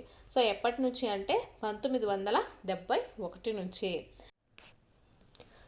నెక్స్ట్ వచ్చేసి మనకు ఇంగ్లీష్కి సంబంధించిందండి. ఇంగ్లీష్లో కూడా మనకు గ్రామర్ ఎక్కువగా ఫోకస్ చేయండి, గ్రామర్కి సంబంధించినటువంటి బిట్సే ఎక్కువగా చూడండి. సో ప్రీవియస్ పేపర్స్ అన్నిట్లో కూడా మనకు గ్రామర్ అనేది ఎలా అడుగుతున్నారు ఒకసారి కంపల్సరీగా చెక్ చేసుకోండి, టైం అనేది పెట్టుకొని మనకు ఏ టాపిక్స్లో అడుగుతున్నారు, సో క్వశ్చన్స్ ఎలా అడుగుతున్నారు అనేసి వాటి మీద ఎక్కువగా అయితే ఫోకస్ చేయండి ఈ తక్కువ టైంలో. సో ఫస్ట్ క్వశ్చన్ చూద్దామండి ఇంగ్లీష్లో. He invented a game of his own which could keep him engrossed for up to half an hour at a time అనేసి ఇచ్చారు. So which of the following words is the best synonym for engrossed అండి. engrossedకి సినోనియం అయితే అడుగుతున్నారు. ఇక్కడ board, distracted, tired, observed అనేసి ఇవ్వడం జరిగింది. So bored అంటే ఇంట్రెస్ట్ లేకపోవడం, డిస్ట్రాక్టెడ్ అన్న సో అక్కడి నుంచి మనం వెళ్ళిపోవాలి అనిపించడం, సో టైర్డ్ అంటే టైర్డ్ అవ్వడం. సో ఇక్కడ మనకు engrossed up to half an hour అనేసి ఇచ్చారు. సో ఆ గేమ్ వచ్చేసి అతన్ని ఇంకా ఇంట్రెస్ట్గా అబ్జర్వ్ చేస్తుంది అనే దాంట్లో మనం ఈ ఎంగ్రాస్డ్ అనేటటువంటి వర్డ్ని యూజ్ చేస్తామండి. ఎంగ్రాస్డ్ అంటే దాని మీద ఇంకా ఇంట్రెస్ట్ని పెంచటం. సో దాన్ని మనకు కరెక్ట్ సినోనిమ్ ఏమవుతుంది? అబ్జర్వ్డ్ అండి. కరెక్ట్ సినోనియం వచ్చేసి అబ్జర్వ్ అవుతుంది. ఇక్కడ బోర్డు, డిస్ట్రాక్టెడ్ ఇవి మనకి ఏంటి అంటే యాంటోనియమ్స్ కింద చెప్పచ్చు. సో ఆప్షన్ 4 కరెక్ట్ అండి. ఎంగ్రాస్డ్కి సినోనియం ఏంటి? అబ్జర్వ్డ్. నెక్స్ట్ క్వశ్చన్ చూద్దాము. Instead of just taking a quick glance at the painting she stopped to dash every detail for a long time అనేసి ఇచ్చారండి. సో గ్లాన్స్కి మనకు యాంటోనిమ్ అయితే అడుగుతున్నారు. అంటే అక్కడ గ్లాన్స్ అంటే ఇక్కడ మనకు ఏదైనా పెయింటింగ్ చేసేటప్పుడు చాలా టైం తీసుకోవడం, చాలా టైం అనేది మనకు ఎందుకు తీసుకోవడం జరుగుతుందండి? దాంట్లో పర్ఫెక్షన్ కోసం తీసుకుంటాం. ఏంటిది? పర్ఫెక్షన్ కోసం. సో దానికి మనకు కరెక్ట్ యాంటోనిమ్ ఏమవుతుందండి? స్క్రూటినైజ్ అండి. గ్లాన్స్కి పర్ఫెక్ట్ యాంటోనిమ్ ఏమవుతుంది? స్క్రూటినైజ్. స్క్రూటినైజ్ అంటే ఏంటిదండి? To examine or inspect closely and thoroughly అనేసి అర్థం వస్తుంది. So option 1 correct. నెక్స్ట్ చూసుకుంటే the fireman are still trying to extinguish the fire that dash on the 20th floor అనేసి వచ్చారండి. Correct, choose the correct option.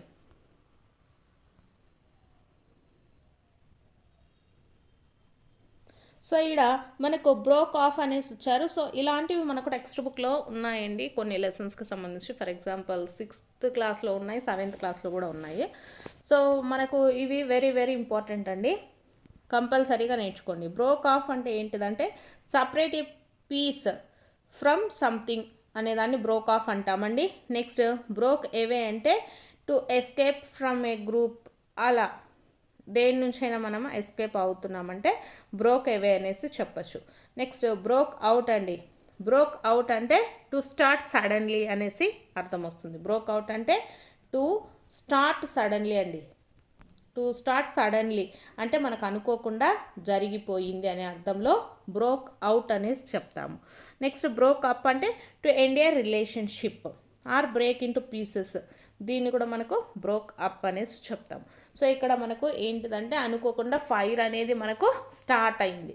So దాన్ని మనకు ఏమని చెప్తాము, బ్రోక్ అవుట్ అనేసి చెప్తామండి.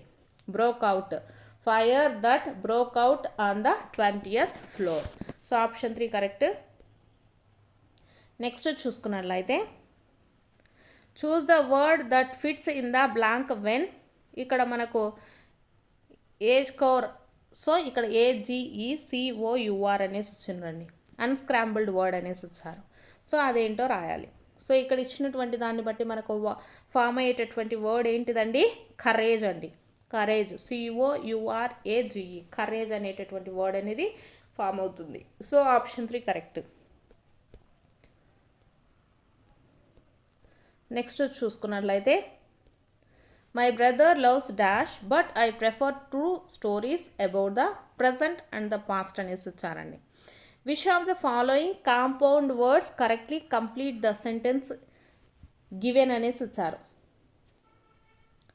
సో మనకు చూసుకున్నట్లయితే కాంపౌండ్ వర్డ్ వచ్చేసి ఎలా మేడ్ అవుతుందండి, made of 2 or more words అండి. Made of 2 or more words అనమాట. సో ఇక్కడ మ్యాగజైన్లో 1 వర్డే ఉంది. ఇక్కడ సైన్స్ ఫిక్షన్, సైన్స్ ఫిక్షన్లో మనకు 2 వర్డ్స్ ఉన్నాయండి. సైన్స్ ఒకటి, ఇక్కడ సైన్స్ ఒకటి వర్డ్, సైన్స్ ప్లస్ ఫిక్షన్ అండి. నెక్స్ట్ జనరల్స్లో 1 వర్డే ఉంది, కామిక్స్లో కూడా 1 వర్డే ఉంది. సో ఇక్కడ మనల్ని కాంపౌండ్ వర్డ్ అడిగారు. కాంపౌండ్ వర్డ్ అంటే మనకు 2 or more వర్డ్స్తో ఫామ్ అయ్యేటటువంటి వర్డ్ని మనం కాంపౌండ్ వర్డ్ అంటాం. ఇక్కడ science plus fiction, science fiction, so single వర్డ్గా ఫామ్ అవుతుంది. సో కాబట్టి కరెక్ట్ ఆన్సర్ ఏమవుతుంది, option 2. Next question, identify the figure of speech in the sentence అనేసి ఇచ్చారండి. Death lays his icy hand on kings అనేసి ఇచ్చారు.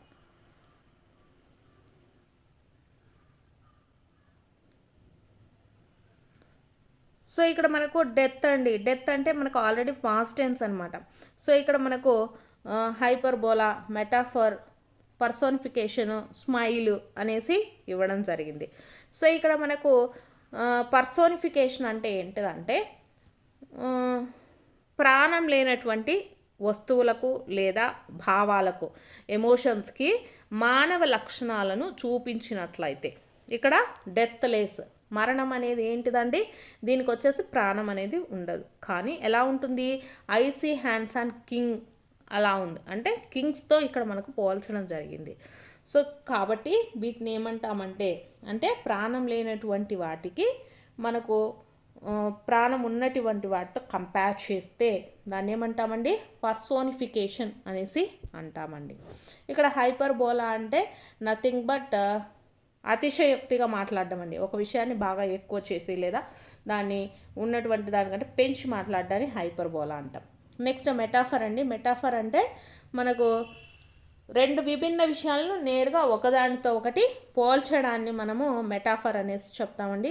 స్మైల్ అంటే ఏంటిదంటే ఏదైనా లైక్ ఆర్ యాజ్ వీటిని యూజ్ చేసి ఉపయోగిస్తే దాన్ని స్మైల్ సింబల్తో యూజ్ చేస్తాం. సో కాబట్టి ఇక్కడ ఏంటిది, పర్సోనిఫికేషన్ అంటామండి. ఒక పర్సన్తో, ఒక డెత్ అంటే ఒక వస్తువు లేనటువంటి, అంటే ఒక ప్రాణం లేనటువంటి వాటికి మనకు ప్రాణం ఉన్నటువంటి వాటితో పోల్చినట్లయితే దాన్ని ఏమంటాము, పర్సోనిఫికేషన్ అనేసి చెప్తామండి.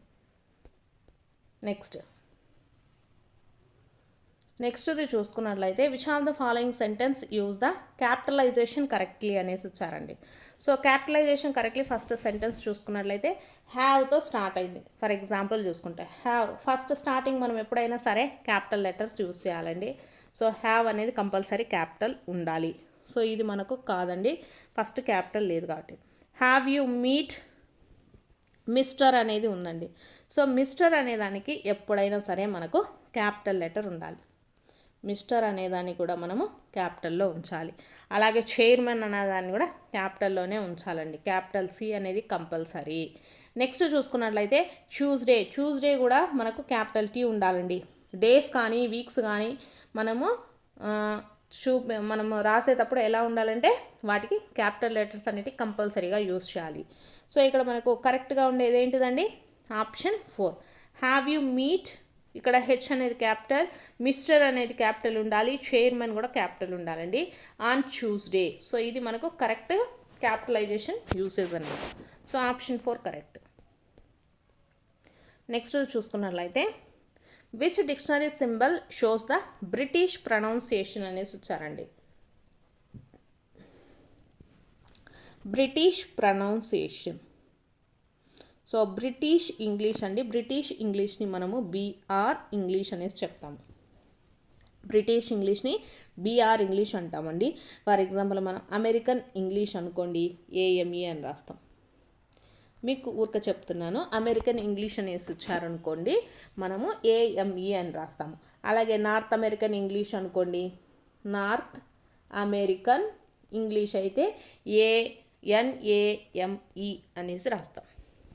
సో మనకి ఇక్కడ బ్రిటిష్ ప్రొనౌన్సియేషన్ అడిగారు కాబట్టి బ్రిటిష్ ప్రొనౌన్సియేషన్లో మనకు బ్రిటిష్ ఇంగ్లీష్ని ఎలా రాస్తామండి? బిఆర్ఈ అని వాడతాము. అలాగే అమెరికన్ ఇంగ్లీష్ అడిగారనుకో ఏఎంఈ అని వాడాలి. అలాగే నార్త్ అమెరికన్ ఇంగ్లీష్ అయితే ఎన్ఏఎంఈ అనేది మనము యూస్ చేస్తామండి. ఇవి సింబల్స్, గుర్తుపెట్టుకున్న సింబల్స్ కూడా. So option 2 correct. Next question. So video చూస్తున్న మీకు నచ్చితే తప్పకుండా లైక్ అయితే చేయండి. A notice is return in అనేసి ఇచ్చారండి. A notice is return in. Notice అనేది మనకు అది ఏదైనా నోటీస్ అనేది మనం పర్సనల్గా అయితే రాయం. నోటీస్ అనేది మనం వేరే వాళ్ళ కోసం రాస్తాం. సో కాబట్టి అది ఎలా ఉంటుందండి? ఇంపర్సనల్గా ఉంటుంది. ఎలా ఉంటుంది? ఇంపర్సనల్గా ఉంటుంది. అలాగే ఏ టోన్లో రాస్తామండి? మనకు అధికారికంగా రాయాలి. వేరే వాళ్ళకి రాసేటప్పుడు మనకు ఒక రెస్పెక్ట్ఫుల్గా రాయాలి కాబట్టి ఎలా రాస్తాము? ఫార్మల్ టోన్లో యూస్ చేస్తాము. ఇది జనరల్ సెన్స్ అండి. సో ఇక్కడ నోటీస్ అనేది మనకు రాసుకునేది ఏంటిది? పర్సనల్గా రాసుకుంటాము.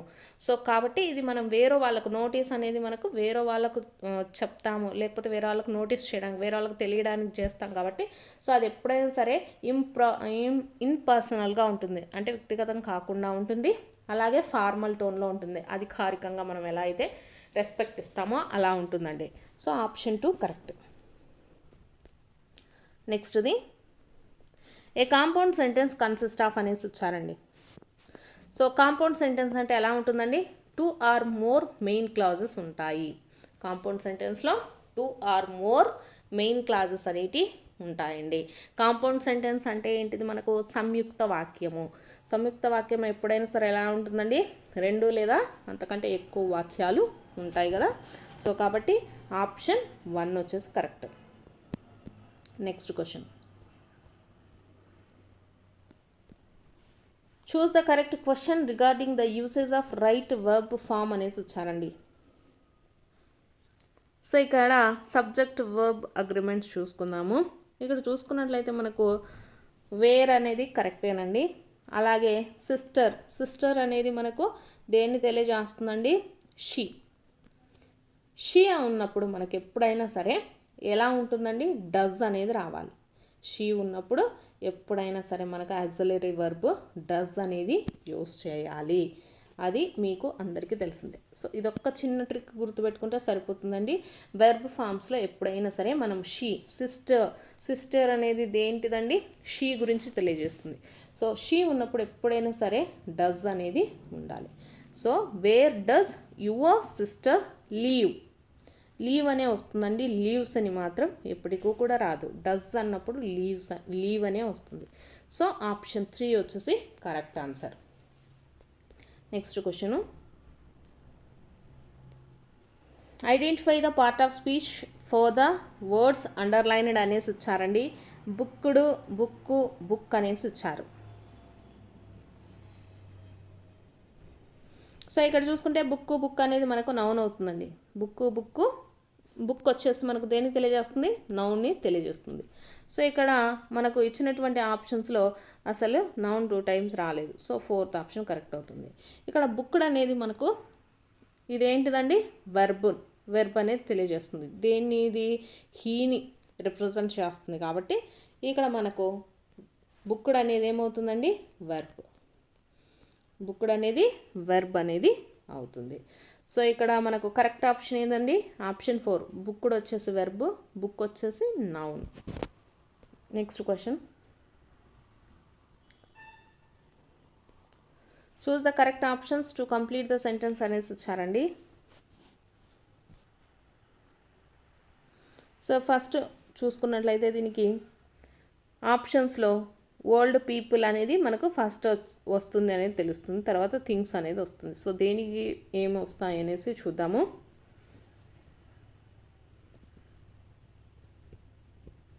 సో ఇక్కడ చూసుకున్నట్లయితే మనకు ఓల్డ్ పీపుల్ అనేది ఎటువంటి ఆర్టికల్స్ని క్యారీ చేయదండి. ఓల్డ్ పీపుల్ వచ్చేసి ఓల్డ్ పీపుల్ లాగానే ఉంటుంది. సో ఓల్డ్ పీపుల్ అనేది మనకు గ్రామటికల్లీ కరెక్ట్ కాదు. సో కాబట్టి ఇక్కడ మనకు old people often forgot the things అండి. ద థింగ్స్ అనేది మనకు ఇక్కడ మనకు కరెక్ట్గా ఇంప్లై చేయదు. Old people often forgot the things. So option 1 మాత్రమే కరెక్ట్ అవుతుంది.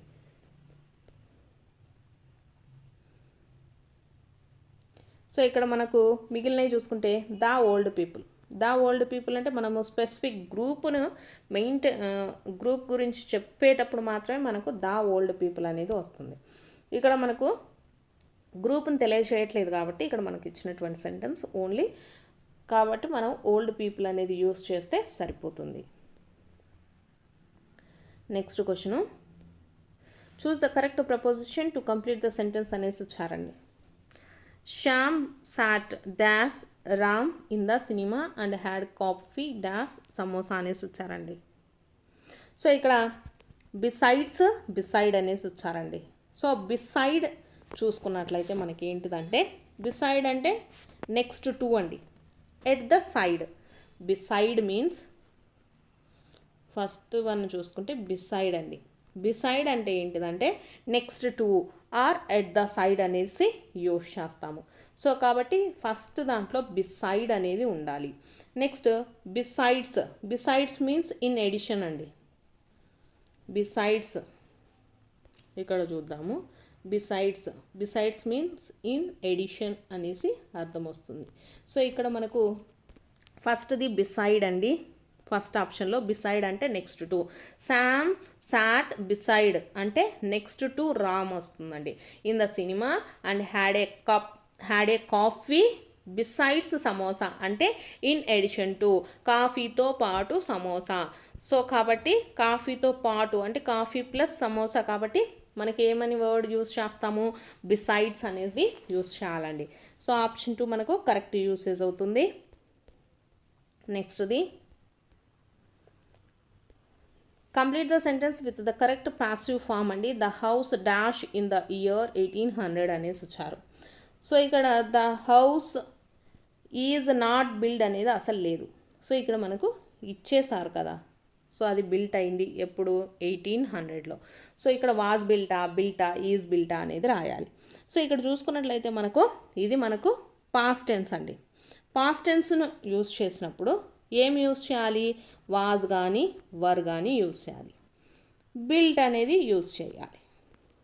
సో ఇక్కడ వాజ్ వర్ ఎక్కడ ఉందని వాజ్ ఇచ్చారు కాబట్టి ఆప్షన్ 4 కరెక్ట్ అవుతుంది. ఇది పాస్ట్ టెన్స్లో ఉంది కాబట్టి వాజ్ అనేది కంపల్సరీగా మనము యూస్ చేయాల్సి ఉంటుంది. The house was built in the year 1800. Next question,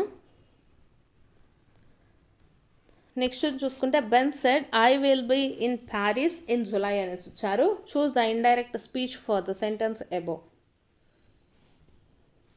so ఇక్కడ బెన్ సెడ్ అనేది మనకు ఎప్పుడైనా సరే రిపోర్టింగ్ వర్బ్లో ఎలా మారుతుందండి, బెన్ సెడ్ దట్ అనేది మారుతుంది. సో మీ అందరికీ తెలిసిందే.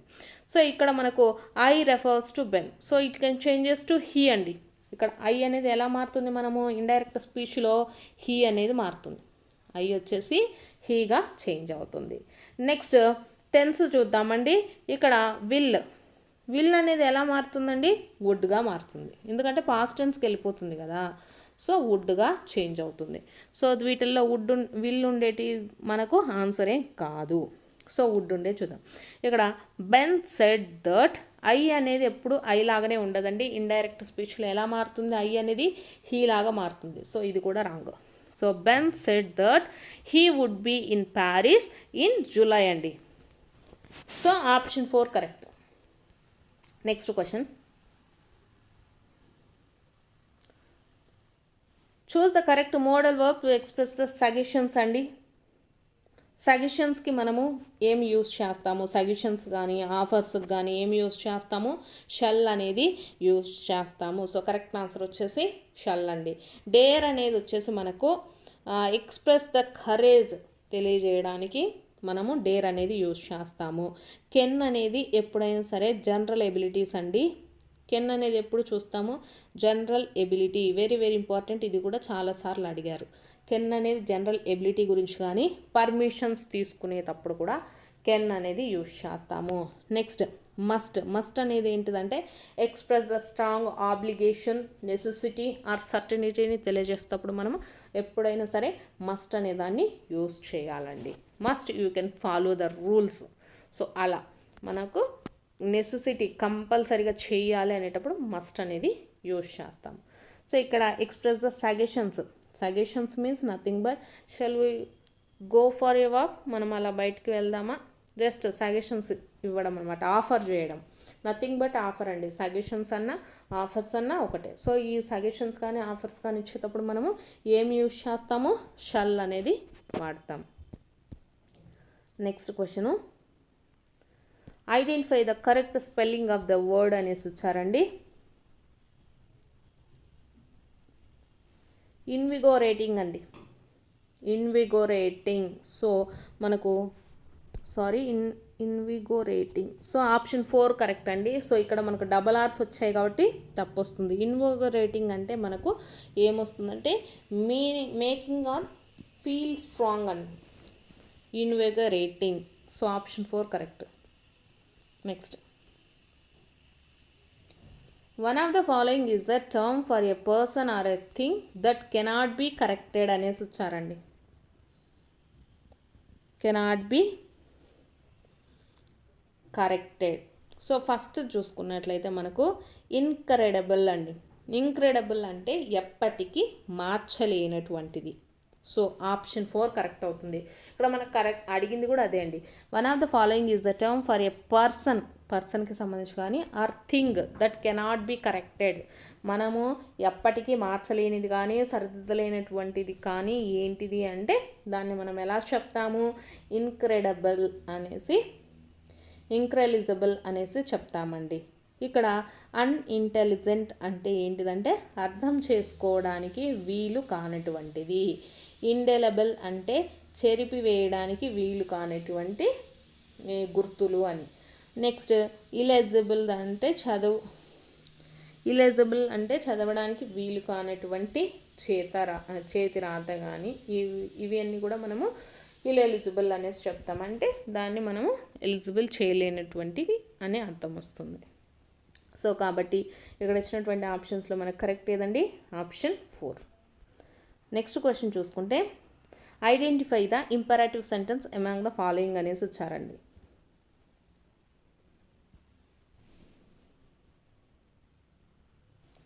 సో ఇంపరేటివ్ సెంటెన్సెస్ అంటే ఏంటిదంటే మనము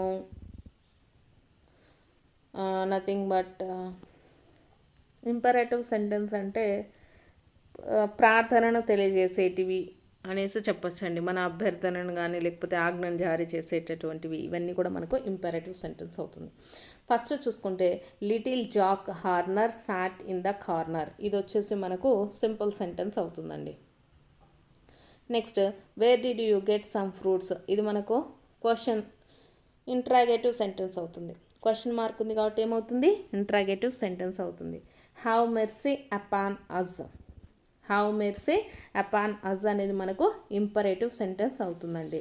అంటే హ్యావ్ మెర్సీ అపాన్ అజ్, మాపై దయ చూపండి. సో ఇది మనకేమవుతుందండి, ఇంపరేటివ్ సెంటెన్స్ అవుతుంది. హౌ నైస్ ఇట్ ఈజ్, ఇది వచ్చేసి మనకి ఏ వాక్యమో exclamatory sentence. Next question, choose the grammatically correct sentence అనేసి ఇచ్చారండి. సో ఇక్కడ చూసుకున్నట్లయితే మనకు ఒక పీరియడ్ ఆఫ్ టైం అనేది మెయింటైన్ అయితే చేశారు. ఇక్కడ ఇచ్చినటువంటి ఆప్షన్స్లో మనం చూసుకున్నట్లయితే 4 అవర్స్ అనేది చూపిస్తున్నారండి. సో 4 అవర్స్కి ముందు ఇక్కడ సిన్స్, ఫ్రమ్, సిన్స్, ఫర్ అనేది ఉంది. సో డిఫరెన్స్ అంతా కూడా దీంట్లోనే ఉంది. సో మనం ఒక period of time, for example 4 hours are next 3 weeks అని చెప్పేటప్పుడు, లేకపోతే 5 ఇయర్స్ అని చెప్పేటప్పుడు కానీ మనం ఎప్పుడైనా సరే ఏం యూస్ చేయాలంటే దీంట్లో ఫర్ అనేది కంపల్సరీగా యూస్ చేస్తాము. సో కాబట్టి కరెక్ట్ ఆన్సర్ వచ్చేసి ఆప్షన్ 1 అవుతుందండి. లేదు సిన్స్ అనేది మనం ఎప్పుడు యూస్ చేస్తాము అంటే సిన్స్ అనేది 4 o'clock ఇక్కడ మనకు మెన్షన్ అనేది చేయాలండి. ఇక్కడ 4 o'clock అని ఇచ్చినప్పుడు సిన్స్ 4 o'clock సిన్స్ అనేది యూస్ చేస్తాము. ఆర్ మనకు మండే స్పెసిఫిక్గా ఇచ్చినప్పుడు సిన్స్ మండే అని కానీ సిన్స్ 2005 అట్లా ఉన్నప్పుడు మాత్రమే మనము సిన్స్ అనేది యూస్ చేస్తాం. ఇక్కడ 4 అవర్స్ అనేసి ఇచ్చారు. ఇక్కడ 4 అవర్స్ కానీ 3 అవర్స్ ఇలా మనకు పీరియడ్ ఆఫ్ టైం అనేది ఇచ్చినప్పుడు ఎప్పుడైనా సరే ఫర్ అనేది యూస్ చేస్తాము. So option 1 correct. Next question చూసుకున్నట్లయితే pick out the main clause in the given sentence అనేసి ఇచ్చారండి. Unless you keep quiet you will be punished. So దీంట్లో చూసుకున్నట్లయితే మనకు మెయిన్ క్లాజ్ వచ్చేసి ఏమవుతుందండి, యూ విల్ బి పనిష్డ్. ఇది వచ్చేసి మనకు ఏమవుతుంది, మెయిన్ క్లాజ్ అవుతుంది. సో మెయిన్ క్లాజ్ వచ్చేసి మనకి ఏమవుతుందండి, యూ విల్ బి పనిష్డ్ అనేది మెయిన్ క్లాజ్ అవుతుంది. సో ఇది వచ్చేసి మనకు సబార్డినేట్ క్లాజ్ అండి. అన్లెస్ యూ కీప్ క్వైట్ ఇది వచ్చేసి మనకి ఏమవుతుంది, subordinate clause or dependent clause అనేది అవుతుందన్నమాట. సో కాబట్టి కరెక్ట్ ఆన్సర్ ఏమవుతుందండి, ఆప్షన్ 4. సో ఈ మోడల్ పేపర్కి సంబంధించి నెక్స్ట్ మ్యాథ్స్ అండి. మ్యాథ్స్లో కూడా మనకు వెరీ ఇంపార్టెంట్ టాపిక్స్ అయితే ఉన్నాయి. సో క్వశ్చన్స్ కూడా చూడండి. సో ఆల్రెడీ ప్రాక్టీస్ చేసుకున్నాం అనుకున్న వాళ్ళు స్కిప్ చేసి వేరే సబ్జెక్ట్ కూడా ప్రాక్టీస్ అయితే చేసుకోవచ్చు. సో మోడల్ పేపర్ మొత్తం మనకు అన్నీ ఉంటాయి కాబట్టి సో దీంట్లో మనకు ఫస్ట్ మ్యాథ్స్ క్వశ్చన్ చూద్దాము. 4x² - 5xy² + 1 సమాసం అనున్నది ఒక అనేసి ఇచ్చారండి. సో ఏకపది, ద్విపది, త్రిపది స్థిరాంకం అనేసి ఇచ్చారు. స్థిరాంకం అంటే 1 ఓన్లీ 1 అనేది స్థిరాంకం అంటాము. సో ఇక్కడ చూసుకుంటే ఏకపద, ద్విపద అంటున్నారు. ఇక్కడ మనకు 3 పదాలు ఉన్నాయండి. ఏంటివి అవి, 4x² అనేది, నెక్స్ట్ 5xy², నెక్స్ట్ 1 అనేది ఉంది మనకు ఇచ్చినటువంటి సమాసంలో. సో మొత్తం ఏంటండి 3 ఉన్నాయి కాబట్టి ఇది మనకేమవుతుంది, త్రిపది అవుతుంది. సో 2 ఉన్నట్లయితే దాన్ని ద్విపది అంటాం, 1 ఉన్నట్లయితే సింగిల్గా ఏకపది అంటారు. అంటే ఫర్ ఎగ్జాంపుల్ 4x² ఒకటే ఉంటే దాన్ని వచ్చేసి మనం ఏమంటామండి, ఏకపది అంటాం. సో కరెక్ట్ ఆన్సర్ వచ్చేసి త్రిపది, ఆప్షన్ 3. నెక్స్ట్ క్వశ్చన్ చూసుకున్నట్లయితే 983² - 17² అనేసి ఇచ్చారండి. సో ఇది చూసుకుంటే మనకు ఎలా ఉందండి ఫార్మేట్, a² - b². సో మనకు a - b అలాగే a + b. సో ఇక్కడ a అనేది 983 అండి, 983 మైనస్ b వచ్చేసి 17. సో ఇక్కడ కూడా 983 + 17. సో ఇది వచ్చేసి మనకి ఎంత అవుతుందండి, 966 ఇంటూ, సో ఇక్కడ 983 + 17 ఎంత అవుతుందండి, 1000. సో ఆన్సర్ మొత్తం మనకి ఎంత వస్తుంది, 9,66,000 అండి. సో కరెక్ట్ ఆన్సర్ వచ్చేసి 9,66,000. సో ఆప్షన్ 2 వచ్చేసి కరెక్ట్ ఆన్సర్ అవుతుందండి. సో ఇచ్చినటువంటిది ఫార్మేట్ మనకి ఎలా ఉందండి, a² - b²లో ఉంది. సో దాన్ని ఎలా రాసుకోవాలి మనము, a - b a + b. So ఇలా ఏ వాల్యూని బి వాల్యూని సబ్స్టిట్యూట్ చేస్తే మనకు ఆన్సర్ అయితే వచ్చేస్తుందండి. నెక్స్ట్ క్వశ్చన్, ప్రతి వస్తువు గల కనీస భ్రమణ సౌష్ఠవ పరిమాణం ఎంత అనేసి ఇచ్చారండి. ఏ వస్తువుకైనా కనీసంలో కనీసం ఒక కనీస భ్రమణ సౌష్ఠవ పరిమాణం వచ్చేసి మనకి ఎంత అండి 1 అండి. ఒక భ్రమణం అయితే కంపల్సరీ ఉంటుంది. సో ఆప్షన్ 3 వచ్చేసి కరెక్ట్ ఆన్సర్. నెక్స్ట్ క్వశ్చను, క్రింది వానిలో తప్పు ప్రవచనాన్ని గుర్తించండి అనేసి ఇచ్చారండి. నల్ల బల్లకు రంగు వేయటకు వైశాల్యము అనే భావాన్ని వాడతామనేసి వచ్చారు. సో నల్ల బల్ల ఉందనుకోండి, దీనికి మనము వైశాల్యం కనుక్కొని మనము రంగు అయితే వేస్తాము. సో ఇది ఫస్ట్ వన్ కరెక్టే. నెక్స్ట్ సెకండ్ చూద్దాము.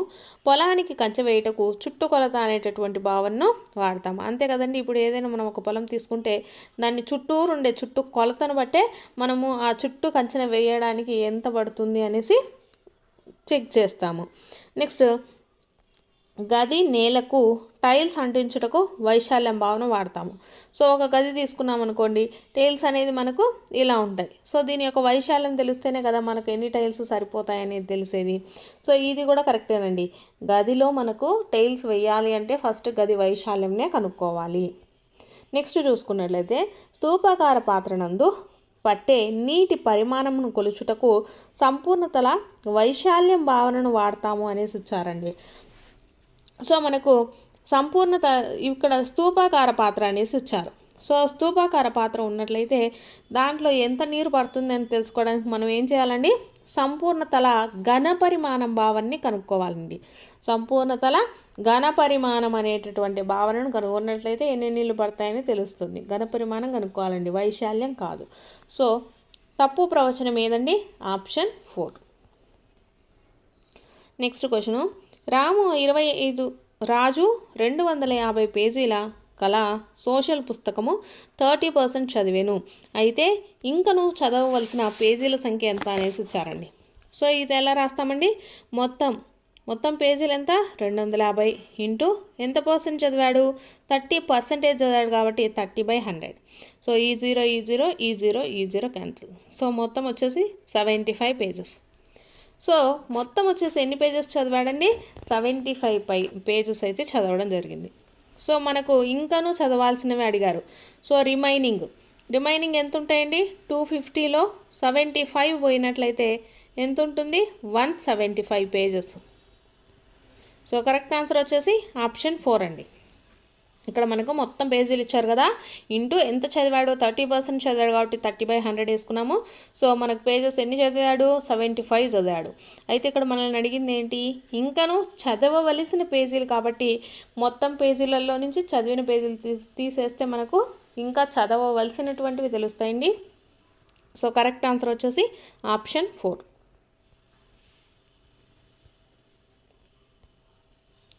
నెక్స్ట్ క్వశ్చన్ చూసుకుంటే, ఇడ్లీ పిండిని తయారు చేయటకు 2:1 నిష్పత్తిలో బియ్యము మరియు మినపప్పు అవసరము. 675 గ్రాముల ఇడ్లీ పిండి తయారు చేయటకు అవసరమైన బియ్యం అయితే అడిగారు. సో మనకు బియ్యాన్ని కనుక్కోవాలి కాబట్టి బియ్యం వచ్చేసి మనకి ఇక్కడ ఎంత పర్సెంటేజ్ ఉందండి, 2% ఉంది. సో ఇక్కడ మొత్తం శాతం ఎంత అండి, మొత్తం మినపప్పు బియ్యం ఎంత, 3% కాబట్టి 3లో మనకు 2 వచ్చేసి బియ్యం కాబట్టి 2/3 ఇంటూ ఎంత పిండి, 675 గ్రాములు కాబట్టి దీన్ని క్యాన్సిలేషన్ చేస్తే మనకు ఆన్సర్ వస్తుంది. సో 225 ఇంటూ 2 ఎంత అవుతుంది, 450. సో మొత్తము అవసరమైన బియ్యం ఎంత వచ్చేసి మనకు 450 గ్రామ్స్ అవుతుందండి, ఆప్షన్ 3. నెక్స్ట్ క్వశ్చను, ఒక సంఖ్య యొక్క 3 రెట్ల నుండి 24ను తీసివేయగా 66 వచ్చింది, అయితే ఆ సంఖ్య ఎంత ఇచ్చారు. ఒక సంఖ్య యొక్క 3 రెట్లు, సో ఒక సంఖ్యను x అనుకుందాము, దాని యొక్క 3 రెట్లు కాబట్టి 3x అవుతుందండి. దీంట్లో నుంచి 24ను తీసివేయగా మనకు 66 వచ్చింది. సో ఇంకేముందండి, 3x = 24 అవతలకు పంపించేద్దాం, 66 + 24. సో 36 = 90, 3x = 90 అవుతుందండి. సో x ఎంత అండి వాల్యూ అయ్యేది, 30. సో x వాల్యూ ఎంత, 30. ఆప్షన్ 1 వచ్చేసి కరెక్ట్ ఆన్సర్ అవుతుంది. ఇప్పుడు మనకేమి ఇచ్చారు, ఒక సంఖ్య యొక్క 3 రెట్ల నుండి అంటే 3x అండి. ఒక సంఖ్యని x అనుకున్నాము, 3 రెట్లు అన్నాడు కాబట్టి 3x నుండి 24ను తీసివేయగా, సో 24 తీసేసాము, ఎంత వచ్చిందంట 66 వచ్చింది. సో దీని నుంచి మనం x వాల్యూ అనేది ఫైండ్ అవుట్ చేయాలండి. ఫస్ట్ ఈ ఈక్వేషన్ ఎలా రాసుకోవాలో తెలిస్తే ఆన్సర్ అయితే వచ్చేస్తుంది. నెక్స్ట్ క్వశ్చన్ చూసుకున్నట్లయితే సత్యమైన ప్రవచనాన్ని గుర్తించండి అనేసి ఇచ్చారండి. సో 2 క్రమభిన్నాల మొత్తము ఎల్లప్పుడూ క్రమభిన్నమే అనేసి ఇచ్చారు. సో 2 క్రమభిన్నాల మొత్తం ఎల్లప్పుడూ అపక్రమ భిన్నం అనేసి ఇచ్చారు. 2 క్రమభిన్నాల లబ్ధము ఎల్లప్పుడూ క్రమభిన్నమే అనేసి ఇచ్చారండి. సో మనకు ఒక్కొక్కసారి చూసుకున్నట్లయితే క్రమభిన్నాలను రెండింటిని యాడ్ చేస్తే క్రమభిన్నం వస్తుంది, అపక్రమ భిన్నము కూడా వస్తుంది. కానీ 2 క్రమభిన్నాల లబ్ధము ఎల్లప్పుడూ క్రమభిన్నమే అనేసి ఇచ్చారు. ఫర్ ఎగ్జాంపుల్ మనము 1/3 ఇంకొకటి 2/4 తీసుకుందాము. సో ఎంత అవుతుందండి ఇక్కడ 2/12. సో మనకు క్రమభిన్నం అంటే ఏంటండి, లవం వచ్చేసి హారం కన్నా మనకు తక్కువగా ఉంటే దాన్ని క్రమభిన్నం అంటాం. సో ఎప్పుడు కూడా 2 క్రమభిన్నాల లబ్ధము ఒక క్రమభిన్నమే అవుతుంది. సో ఆప్షన్ 3 వచ్చేసి సత్యమైనటువంటి ప్రవచనం అండి. నెక్స్ట్ క్వశ్చను, ఒక గాలిపటం కర్ణాలు అనేసి ఇచ్చారండి. ఒక గాలిపటం కర్ణాలు వచ్చేసి ఎప్పుడైనా సరే అవి కర్ణాలు లంబంగా ఉంటాయి కానీ పరస్పరము సమద్విఖండన చేసుకోలేవండి. 2 సమానంగా ఉండలేవు. కర్ణాలు లంబంగా ఉంటాయి కానీ పరస్పరం సమద్విఖండన చేసుకోలేవు. సో కాబట్టి ఆప్షన్ 3 వచ్చేసి గాలిపటం కర్ణాలకు సంబంధించి కరెక్ట్ అవుతుంది. నెక్స్ట్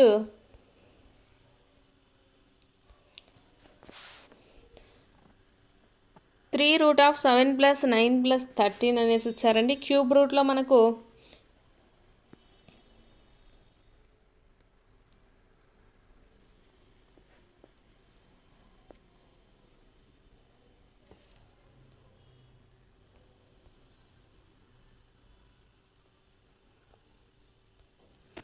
నెక్స్ట్ క్వశ్చను, షాహిద్ ఒక వస్తువును 12% జిఎస్టీతో కలిపి 784కు కొనినా జిఎస్టీ కలుపక ముందు ఆ వస్తువు వెల ఎంత అనేసి ఇచ్చారండి. సో ఇక్కడ జిఎస్టీ కలిపినప్పుడు 12%తో కలిపినప్పుడు అనేసి ఇచ్చారు. సో మొత్తము ఆ వస్తువు యొక్క వెలను 100%గా తీసుకుంటే ఇక్కడ మనకు 12% జిఎస్టీ ఎక్స్ట్రా. సో మొత్తం ఎంత అయింది, 112% ఈక్వల్ టు ఎంత అండి మనకు 784. అయితే కలపక ముందు అనేసి ఇచ్చారు. కలపక ముందు ఎంత ఉంటుంది మనకు 100% ఉంటుంది. ఆ వస్తువు వెల 100% ఉంది కాబట్టి 100% అయితే ఎంత. సో ఎక్కువ బై తక్కువ వేసుకుందాము. ఎక్కువ బై తక్కువ, తక్కువ బై ఎక్కువ ఫార్ములాని యూజ్ చేసి మనం దీనికైతే ఆన్సర్ను ఫైండ్ అవుట్ చేయొచ్చండి. సో ఎంత వస్తుంది మనకు 700 వస్తుంది. 700. సో ఈ విధంగా చేయాలండి. మనకు తక్కువ ఉన్నట్లయితే తక్కువ బై ఎక్కువ, ఎక్కువ వచ్చేటట్లయితే ఎక్కువ బై తక్కువ వేసి మనం ఆన్సర్ని అయితే చేయొచ్చు. నెక్స్ట్ క్వశ్చన్, x = 1 y = -1 అయితే x² - y + 2 విలువ ఎంత అనేసి ఇచ్చారండి. సో x అనేది 1 కాబట్టి x² అయినా 1 అవుతుంది. మైనస్ y విలువ ఎంత అండి -1. సో ఇక్కడ +2 ఎంత అవుతుంది, 1 + 1 + 2 ఎంత అవుతుందండి మొత్తం 4. సో ఆప్షన్ 1 వచ్చేసి కరెక్ట్ అవుతుంది. నెక్స్ట్ క్వశ్చన్ చూద్దాము. నెక్స్ట్ క్వశ్చన్ వచ్చేసి త్రిభుజం ఏబీసీలో వచ్చేసి ట్రయాంగిల్ ఏబీసీ వచ్చేసి 80 degrees, AD is perpendicular to BC ఇచ్చారు. ట్రయాంగిల్ బీఏడీ ఈజ్ 50 degrees అయితే ట్రయాంగిల్ ఏసీడీ ఎన్ని డిగ్రీస్ అనేసి ఇచ్చారండి. సో ఇప్పుడు మనకు ట్రయాంగిల్ అయితే గీసుకుందాము. ఒక త్రిభుజం తీసుకున్నట్లయితే దీంట్లో మనకు ఏబిసి. సో దీంట్లో ఏడీ ఈజ్ పర్పెండిక్యులర్ టు బీసీ అనేసి ఇచ్చారు కాబట్టి ఇక్కడ డి. సో దీన్ని బట్టి మనము ఫస్ట్ ఏం ఫైండ్ అవుట్ చేయాలండి, మొత్తం ట్రయాంగిల్ ఏబీసీ అలాగే triangle ACB plus triangle BAC ఈ మొత్తం ఎంత అండి 3 కూడా మనకు 180 డిగ్రీస్ ఈక్వల్గా ఉంటుంది. సో దీన్ని బట్టి మనము ఇక్కడ మనకేమి ఇచ్చారు ట్రయాంగిల్ BAC ఇచ్చారు. సో BACని సబ్స్టిట్యూట్ చేసి మనము ట్రయాంగిల్ ACBని కనుక్కోవాలండి. ట్రయాంగిల్ ACBని కనుక్కోవాలి. సో ఇక్కడ ట్రయాంగిల్ ACB ఎంత అవుతుందండి మనకు 60 డిగ్రీస్ వస్తుంది. ట్రయాంగిల్ ACB అంటే ఏంటి మనకు AD is perpendicular to BC కాబట్టి ట్రయాంగిల్ ACDకి ఈక్వల్ అవుతుంది. ట్రయాంగిల్ ACD కూడా మనకు 60 డిగ్రీస్ వస్తుంది. సో ఇప్పుడు ఇచ్చినటువంటి ట్రయాంగిల్లో మనకు ఏం ఫైండ్ అవుట్ చేయాలండి triangle BAD plus triangle ABD plus triangle ADB అండి. సో ఇది మొత్తం కూడా మనకి ఎంతకి ఈక్వల్ అవుతుంది 180 డిగ్రీస్కి ఈక్వల్ అవుతుంది. సో ఇందాక మనము ఫైండ్ అవుట్ చేసాం కదా. సో ఇక్కడ చూసుకున్నట్లయితే మనకు 50 డిగ్రీస్ ప్లస్ ట్రయాంగిల్ ABD కనుక్కోవాలి దీంట్లో మనము plus 90 degrees equal to 180 degrees అండి. సో దీంట్లో మనం ట్రయాంగిల్ ABDని ఫైండ్ అవుట్ చేస్తే ఎంత అవుతుంది 40 డిగ్రీస్ అవుతుంది. సో కరెక్ట్ ఆన్సర్ ఏంటండి 40 degrees. Option 1 is the right answer. Next question క్రింది వాక్యాలను అనుసరించి సరి అయిన సంఖ్యను గుర్తించండి అనేసి ఇచ్చారండి. 4,05,060 అనేసి ఇచ్చారు. సో ఆప్షన్ 4 వచ్చేసి కరెక్ట్ అవుతుంది. నెక్స్ట్ క్వశ్చను -10 మరియు 11ల మధ్య గల పూర్ణ సంఖ్యల మొత్తం ఎంత అనేసి ఇచ్చారండి. సో ఇక్కడ మనకు -9 -8 -7 -6 -5 -3 అలాగే -2 నెక్స్ట్ -1 0 వేసుకోవడం అయితే జరుగుతుంది.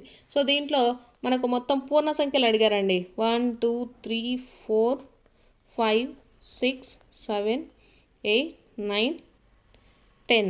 సో దీంట్లో వచ్చేసి మనకు మొత్తం ఎన్ని పూర్ణ సంఖ్యలు ఉన్నాయండి ఓన్లీ 10 మాత్రమే ఉన్నాయండి. మిగిలినవి మనకు మైనస్లలో ఉన్నాయి కాబట్టి అవి పూర్ణ సంఖ్యల కిందకి రావు. సో కాబట్టి కరెక్ట్ ఆన్సర్ ఏమవుతుంది ఆప్షన్ 3. నెక్స్ట్ క్వశ్చన్ వచ్చేసి ఇక్కడ వేరువేరు చీటీలపై -3 నుండి 5 వరకు గల పూర్ణ సంఖ్యలను రాసి ఒక్కొక్క చీటీ పైన ఒక సంఖ్య అండి ఒక డబ్బాలో వేసి బాగా కలిపారు. యాదృచ్ఛికంగా ఒక చీటీని తీసివేసినట్లయితే ధనేతర పూర్ణ సంఖ్య రావడానికి గల సంభావ్యత ఎంత అనేసి ఇచ్చారు. సో మనకు నెంబర్స్ ఎక్కడి నుంచి అండి -3 -2 -1 0 1 2 3 4 5. సో ఇక్కడ ధనేతర పూర్ణ సంఖ్య అనేసారు. సో నెగిటివ్ నెంబర్స్ అండి. అలాగే 0 కూడా మనకు పూర్ణ సంఖ్య కిందకే వస్తుంది కాబట్టి ఇక్కడ మనకి ఎన్నండి 1 2 3 4 మొత్తం 4 ఛాన్సెస్ ఉన్నాయి. సో ఈ మొత్తం నెంబర్స్ ఎన్నండి 9 నెంబర్స్. కాబట్టి కరెక్ట్ ఆన్సర్ వచ్చేసి ఆప్షన్ 2. నెక్స్ట్ క్వశ్చన్ చూసుకున్నట్లయితే వృత్త రేఖా చిత్రంలో పూర్తి వృత్తము ప్రాతినిధ్యం వహించున్నది ఏది అనేసి ఇచ్చారండి.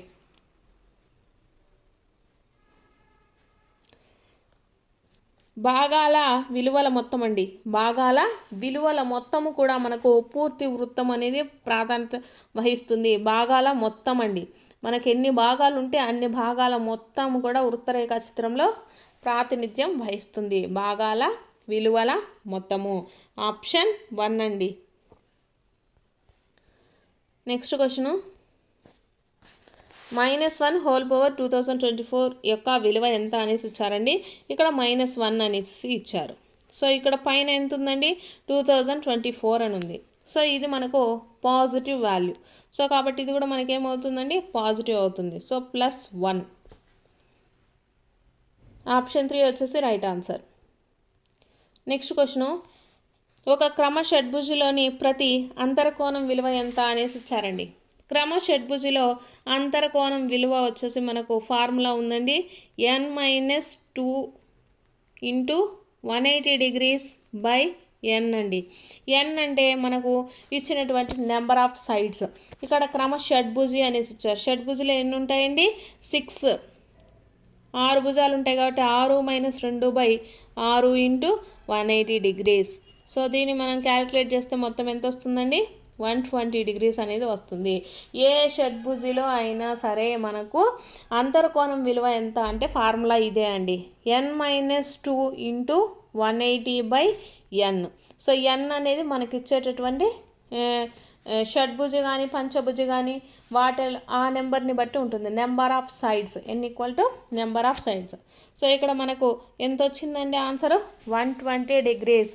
ఒక క్రమషడ్భుజిలోని ప్రతి అంతర్కోణం విలువ ఎంత 120 డిగ్రీలు. నెక్స్ట్ క్వశ్చను, ఒక బహుముఖ ఫలకంలో 6 శీర్షాలు మరియు 12 అంచులు ఉంటే దాని ముఖాల సంఖ్య ఎంత అనేసి ఇచ్చారండి. సో ఇది వచ్చేసి మనకు ఆయిలర్ సూత్రం ప్రకారం అండి. ఇక్కడ మనకు శీర్షాలు ఎన్ని ఇచ్చారు, వర్టిసెస్ 6, నెక్స్ట్ అంచులు ఎడ్జెస్ ఎన్నండి 12. సో ఎఫ్ అయితే కనుక్కోమన్నారు. సో దీనికి ఫార్ములా ఏంటి, Euler formula v-e plus F equal to 2. So F ఎంత అవుతుందండి, వి అలాగే ఈ అనేది సబ్స్టిట్యూట్ చేస్తే ఎఫ్ వాల్యూ వచ్చేసి మనకు 8 అవుతుంది. సో ముఖాలు ఎన్ని ఉంటాయండి, 8 ముఖాలు ఉంటాయి. నెక్స్ట్ క్వశ్చను, ఒక క్రమ బహుభుజిలో సాధ్యమయ్యే అతి చిన్న అంతరకోణం విలువ ఎంత అనేసి ఇచ్చారండి. సో మీకు ఆల్రెడీ చెప్పాను కదా, అంతర్కోణము ఫార్ములా వచ్చేసి n-2 ఇంటూ 180 డిగ్రీస్/n. ఇక్కడ కనీసము ఒక క్రమ బహుభుజిలో సాధ్యమయ్యే అతి చిన్న అంతర్కోణం అనేసి ఇచ్చారు. మనకు ఒక బహుభుజిలో కనీసం ఉండేది ఎన్ని భుజాలు ఉంటాయండి, 3 భుజాలు ఉంటాయి. సో త్రిభుజం అనేది కూడా మనకు బహుభుజి కాబట్టి దీంట్లో మనకు చూసుకున్నట్లయితే n ఈక్వల్ ఎంత అవుతుందండి, 3 అవుతుంది. 3 - 2/3 ఇంటూ 180 డిగ్రీస్. సో దీన్ని మనము మల్టిప్లై చేస్తే ఎంత వస్తుందండి ఆన్సర్ 60 డిగ్రీస్ వస్తుంది. సో ఆప్షన్ 2 వచ్చేసి కరెక్ట్ ఆన్సర్. ఒక క్రమ బహుభుజిలో సాధ్యమయ్యే అతి చిన్న అంతర్కోణం ఎంతండి, 60 డిగ్రీస్. నెక్స్ట్ క్వశ్చను, ఒక సంవృత పటంచే ఆవరించబడిన ఉపరితల ప్రాంత పరిమాణం ఎంత అనేసి ఇచ్చారండి. సో దీన్ని ఏమంటామండి, వైశాల్యం అంటాము. ఒక సంవృత పటంచే ఆవరించబడినటువంటి ఉపరితల ప్రాంత పరిమాణం ఏమంటాము, వైశాల్యము అంటాము. అదే స్థలం పరిమాణాన్ని ఇచ్చారనుకోండి దాన్ని ఘన పరిమాణం అంటాము. ఇక్కడ ఉపరితల ప్రాంత పరిమాణం అడిగారు కాబట్టి ఇదేమవుతుంది, వైశాల్యం అవుతుంది. స్థలం పరిమాణం అడిగితే ఘన పరిమాణం అవుతుంది. సరిహద్దు రేఖ పొడవు అయితే చుట్టుకొలత కిందికి వస్తుంది. నెక్స్ట్, మొదటి 10 సహజ సంఖ్యల్లో అతిపెద్ద సంయుక్త సంఖ్య ఏది అనేసి ఇచ్చారండి. అతి పెద్ద సంయుక్త సంఖ్య వచ్చేసి మనకు 10 అండి. ఏంటంటే సంయుక్త సంఖ్య అంటే 1 మరియు అదే సంఖ్య కాకుండా ఇతర కారణాంకాలను కలిగి ఉండేది. సో మనకు 1 to 10లో వచ్చేసి 1కు 2కు 3కి చూసుకున్నట్లయితే ఓన్లీ 1 మాత్రమే కారణాంకం ఉంటుంది. నెక్స్ట్ 4, 6, 8, 9, 10కు వచ్చేసి మనకు 1 కాకుండా మిగిలిన కారణాంకాలు కూడా ఉన్నాయి కాబట్టి వీటిల్లో అతిపెద్ద సంఖ్య ఏమవుతుందండి, 10 అవుతుంది. సో ఆప్షన్ 4 వచ్చేసి రైట్ ఆన్సర్. నెక్స్ట్ క్వశ్చన్, దత్తాంశము 5, 2, 3, 3, 2, 6, 1, 7, 9, 5, 3లో పరిశీలన అంశము 2 యొక్క పౌనఃపున్యం ఎంత అనేసి ఇచ్చారండి. సో 2 అనేది మనకు ఎన్నిసార్లు ఇచ్చారు, 2 టైమ్స్ ఇచ్చారు. సో కాబట్టి దీని పౌనఃపున్యం ఎంత అవుతుంది, 2 అవుతుందండి. సో కరెక్ట్ ఆన్సర్ వచ్చేసి ఆప్షన్ 3. నెక్స్ట్ క్వశ్చను, ఆర్స్ అర్థమెటికా అనే పదము క్రింది భాషకు చెందినది అనేసి ఇచ్చారండి. సో ఆర్స్ అర్థమెటికా అనేది మనకు లాటిన్ భాషా పదం అండి. ఆప్షన్ 4. నెక్స్ట్ క్వశ్చను, నేర్చుకున్న భావాల పరిధి దాటి విద్యార్థుల స్థాయిని పరీక్షించేవి ఏవి అనేసి ఇచ్చారండి. నేర్చుకున్న భావాల పరిధిని దాటి విద్యార్థుల స్థాయిని పరీక్షించేవి ఏంటివండి, ఆలోచించండి, చర్చించండి అనేది వాళ్ళకి ఇంకొంచెం ముందుకు వెళ్ళే విధంగా ఉంటాయి కాబట్టి సో ఆప్షన్ 2 వచ్చేసి రైట్ ఆన్సర్. నెక్స్ట్ క్వశ్చను, వృత్తము 2πr అనేసి ఇచ్చారు, చతురస్రానికి ఎంత అనేసి ఇచ్చారు. పై ప్రశ్న ఈ రూపానికి చెందిన ప్రశ్న. సో ఇలాంటివి వస్తే మనకు ఏ టైప్ అండి, ఎనాలజీ ఫామ్ అంటారు, లేకపోతే సాదృశ్య రూప ప్రశ్నలు అంటారండి. సాదృశ్యము, ఇప్పుడు వృత్త వైశాల్యం ఇచ్చారు, చతురస్ర వైశాల్యం ఎంత, అట్లా అనమాట. సో కాబట్టి ఇవి దేనికి సంబంధించినవి? సాదృశ్య ప్రశ్నలు. నెక్స్ట్ క్వశ్చను, హోగ్బీన్ ప్రకారము గణితము నాగరికతకు అద్దం లాంటిది, ఈ ప్రవచనము ఏ గణిత విలువలకు సంబంధించింది అనేసి ఇచ్చారండి. సో ఇది ఏ విలువకు సంబంధించిందండి? సాంస్కృతిక విలువకు సంబంధించింది. ఆప్షన్ 1. నెక్స్ట్ క్వశ్చను, గణిత వ్యక్తీకరణ నైపుణ్యము సందిగ్ధత లేకుండా స్పష్టంగా సంక్షిప్తంగా వివరించగల సామర్థ్యం ఉపాధ్యాయుడు కలిగి ఉండాలి అని తెలిపిన వారు ఎవరు? గణిత వ్యక్తీకరణ నైపుణ్యము అలాగా సందిగ్ధత లేకుండా స్పష్టంగా సంక్షిప్తంగా వివరించగల సామర్థ్యం ఉపాధ్యాయుడు కలిగి ఉండాలని చెప్పింది ఎవరంటే NCF 2005 అండి. ఆప్షన్ 4. నెక్స్ట్ క్వశ్చను, సంగ్రహణ మదింపులో ప్రాతినిధ్యపరచడం అనే విద్యా ప్రమాణానికి కేటాయించే మార్కులు అనేసి అడిగారండి. సో మనకు మ్యాథ్స్కి, సైన్స్కి, సోషల్కి ఇవి వేరువేరుగా ఉంటాయండి. సో మ్యాథ్స్లో చూసుకున్నట్లయితే ప్రాతినిధ్యపరచడం అనే విద్యా ప్రమాణానికి కేటాయించినటువంటి మార్కులు వచ్చేసి 5 మార్క్స్ అండి, 5 మార్కులు. నెక్స్ట్ వచ్చేసి సైన్స్, సోషల్కి సంబంధించినటువంటి క్వశ్చన్స్ అండి. సో చాలామంది వచ్చేసి సైన్స్, సోషల్ వచ్చేసి సిలబస్ మనకు ఎక్కువగా ఉంటుంది అనే ఉద్దేశంలో చాలామంది చదవటం కూడా మానేశారు. సో దాంట్లో కూడా చాలా వరకు అంటే చదివిన వాళ్ళు ఓకేనండి, చదవని వాళ్ళు ఇంపార్టెంట్ టాపిక్స్ ఏంటి అని తెలుసుకొని మరి వాటిని కంపల్సరీగా ఒకసారి అయితే చూడండి. అలాగే ప్రీవియస్గా మనల్ని అడిగినటువంటి క్వశ్చన్స్ కూడా ఒకసారి అయితే రివైజ్ అయితే చేసుకోండి ప్రతి ఒక్కరు కూడా. సో సైన్స్కి సంబంధించి, సోషల్కి సంబంధించి బిట్స్ అయితే చూద్దాము. సైన్స్లో ఫస్ట్ క్వశ్చన్ వచ్చేసి, మానవుని కంటిలో అందబిందువు గల ప్రాంతం ఏది అనేసి అడుగుతున్నారండి. In human I place of blind spot is. So మనకు మానవుని కంటిలో అందబిందువు అనేది ఎక్కడ ఉంటుందండి? దృక్నాడి మరియు రెటీనా కలిసే చోటులో మనకు అందబిందువు అనేది ఉంటుందండి. ఆప్షన్ 2 వచ్చేసి కరెక్ట్. నెక్స్ట్ క్వశ్చన్ చూసుకున్నట్లయితే, మ్యాగ్నెటిక్ ఫీల్డ్ హ్యాజ్ అనేసి ఇచ్చారండి అయస్కాంత క్షేత్రానికి. సో మనం ఏదైనా అయస్కాంతాన్ని చూసినట్లయితే దాంట్లో పరీక్షిస్తే దానికి పరిమాణం ఉంటుందా, దిశ ఉంటుందా, సో ఏముంటుంది అనేసి అడిగారండి. సో అయస్కాంత క్షేత్రానికి మనకు దిశ, పరిమాణం 2 కూడా ఉంటాయండి. అయస్కాంత క్షేత్రానికి డైరెక్షన్ ఉంటుంది, అలాగే మ్యాగ్నిట్యూడ్ 2 కూడా ఉంటుంది. సో కాబట్టి ఆప్షన్ 3 వచ్చేసి రైట్ ఆన్సర్. నెక్స్ట్ క్వశ్చన్ అయితే చూద్దాము.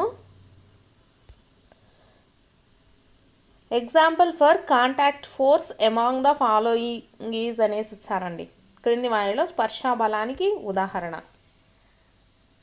సో మనకు స్పర్శా బలం అంటే ఏంటంటే ఏవైనా 2 వస్తువులు తీసుకున్నప్పుడు మనము ఒకదానికొకటి ప్రత్యక్షంగా తాకినప్పుడు వాటి మధ్య పనిచేసేటటువంటి బలాన్ని వచ్చేసి మనము స్పర్శా బలం అంటామండి. కాంటాక్ట్ ఫోర్స్ అనేసి చెప్తాము.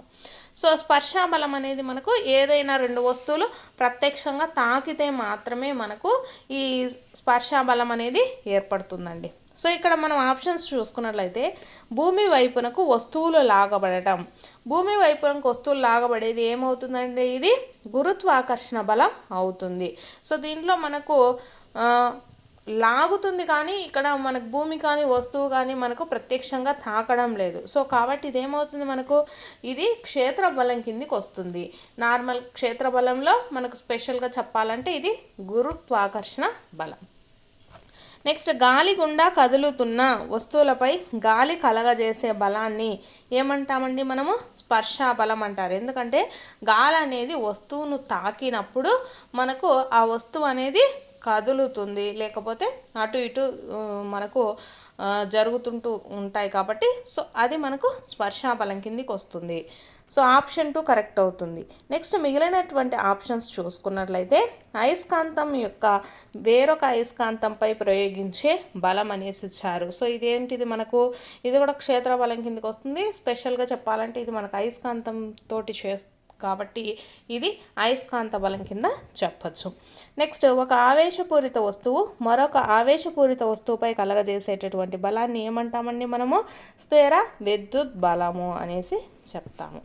సో ఇక్కడ మనకు స్పర్శా బలానికి అడిగారు కాబట్టి ఆప్షన్ 2 కరెక్ట్ అవుతుందండి. నెక్స్ట్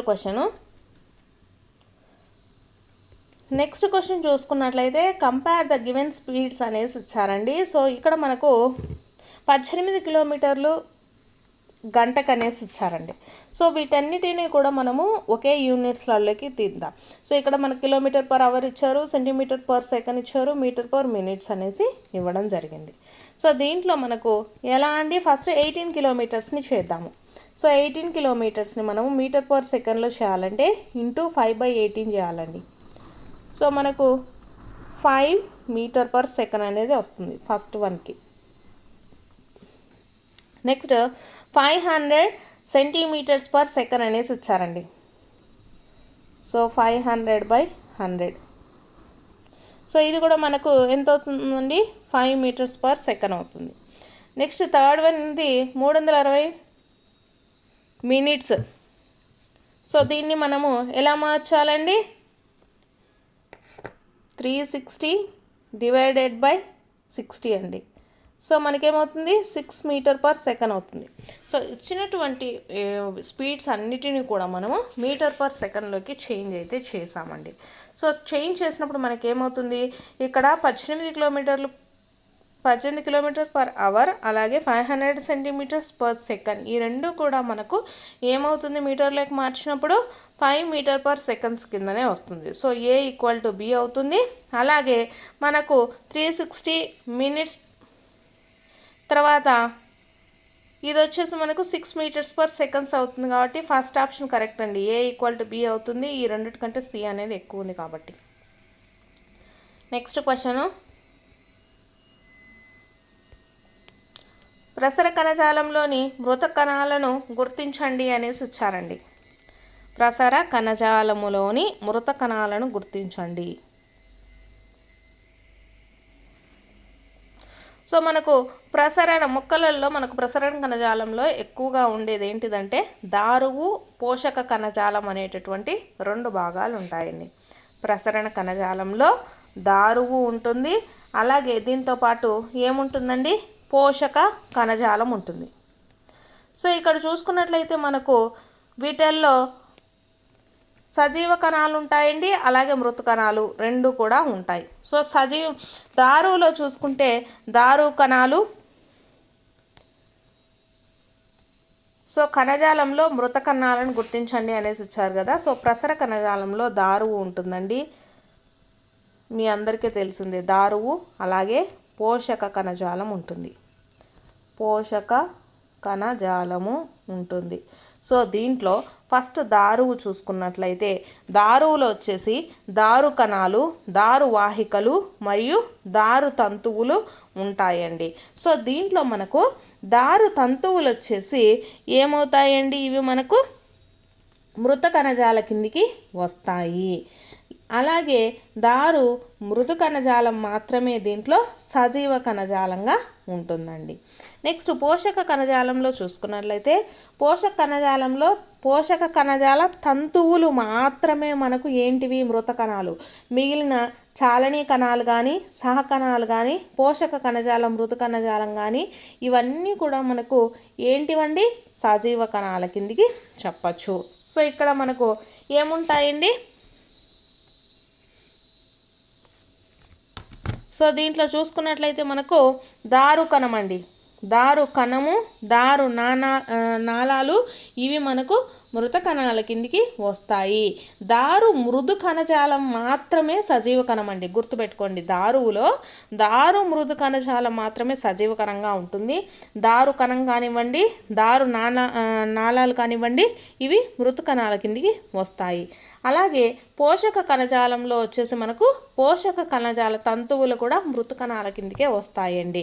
ఇక్కడ చాలని కణాలు కానీ, సహకణాలు కానీ ఇవన్నీ కూడా మనకు సజీవ కణాల కిందికే వస్తాయి. సో కాబట్టి ఆప్షన్ 2 కరెక్ట్ అవుతుందండి.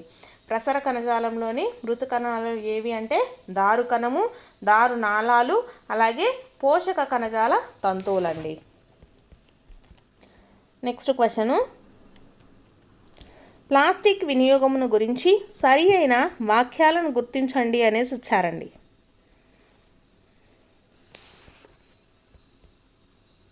సో కింద ఆప్షన్స్ చూసుకున్నట్లయితే మనకు ప్లాస్టిక్ కప్పులో వేడి టీ తాగడం ఆరోగ్యానికి హానికరం అనేసి ఇచ్చారు. సో ఇది మనకు కరెక్టే, సరి అయినవి గుర్తించండి అనేసి ఇచ్చారు కాబట్టి. నెక్స్ట్ వన్ చూసుకుంటే ప్లాస్టిక్ కవర్లలో మిగిలిన ఆహారంను ఉంచి పారవేస్తే వాటిని తిన్నప్పుడు జంతువులకు హానికరం అవుతుంది. ఇది కూడా కరెక్టేనండి. నెక్స్ట్ది ప్లాస్టిక్ పదార్థాలను పారవేసినప్పుడు అవి నీటి వనరులను కలుషితం చేయవచ్చు. ఇది కూడా కరెక్టే. నెక్స్ట్ ప్లాస్టిక్లు నేలలో కలవడానికి అధిక సమయం తీసుకోవడం కారణంగా అది జీవ సంబంధిత ప్రక్రియల ద్వారా జరగడమే అనేసి ఇచ్చారు. సో కాబట్టి ఇది రాంగ్ అండి. సో కరెక్ట్ అనేవి ఓన్లీ ఏబిసి అండి, only A B C. So 4th option correct అండి. నెక్స్ట్ క్వశ్చన్ చూసుకున్నట్లయితే క్రింది వానిలో సరికాని జతలను గుర్తించండి అనేసి ఇచ్చారండి.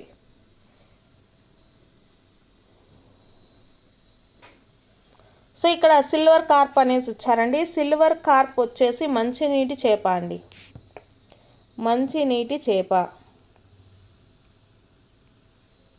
అలాగే ఇక్కడ పీనియస్ మోనోడాన్ సముద్రపు రొయ్య అనేసి ఇచ్చారు. ఇది కరెక్టే. నెక్స్ట్ బాంబే డక్, ఇది వచ్చేసి సముద్రపు చేప అండి, మంచినీటి చేప కాదు, సముద్రపు చేప. అలాగే మాక్రోబ్రాక్రియం రోజోన్బెర్గి, ఇది మంచినీటి రొయ్య అనేసి ఇచ్చారు. ఇది కూడా కరెక్టే. సో ఇక్కడ మనకు తప్పుగా ఉన్నది బీసీ అండి, సరికాని జతలు వచ్చేసి బీసీ.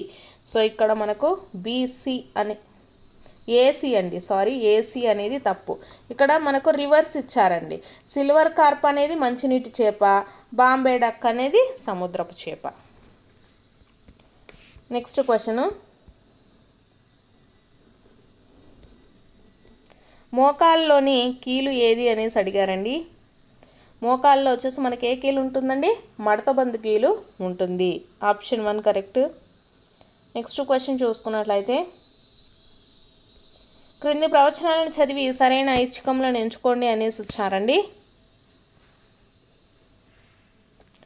సో ఇక్కడ ఫస్ట్ చూసుకుంటే రైజోబియం బ్యాక్టీరియా లెగుమినేసి మొక్కల వేరు బుడిపెల్లల్లో జీవిస్తుంది అనేసి ఇచ్చారు. సో ఇది అందరికీ తెలిసిందే, ఇది కరెక్టే. నెక్స్ట్ కేవలం సహజీవన బ్యాక్టీరియా మాత్రమే నత్రజని స్థాపన చేస్తుంది అనేసి ఇచ్చారు. ఇది రాంగ్ అండి, కేవలం అనేసి ఇచ్చారు. మిగిలినటువంటి బ్యాక్టీరియాలు కూడా సహజీవనం మనకు నత్రజని అనేది స్థాపన చేస్తాయండి, ఓన్లీ ఈ రైజోబియం బ్యాక్టీరియానే కాకుండా.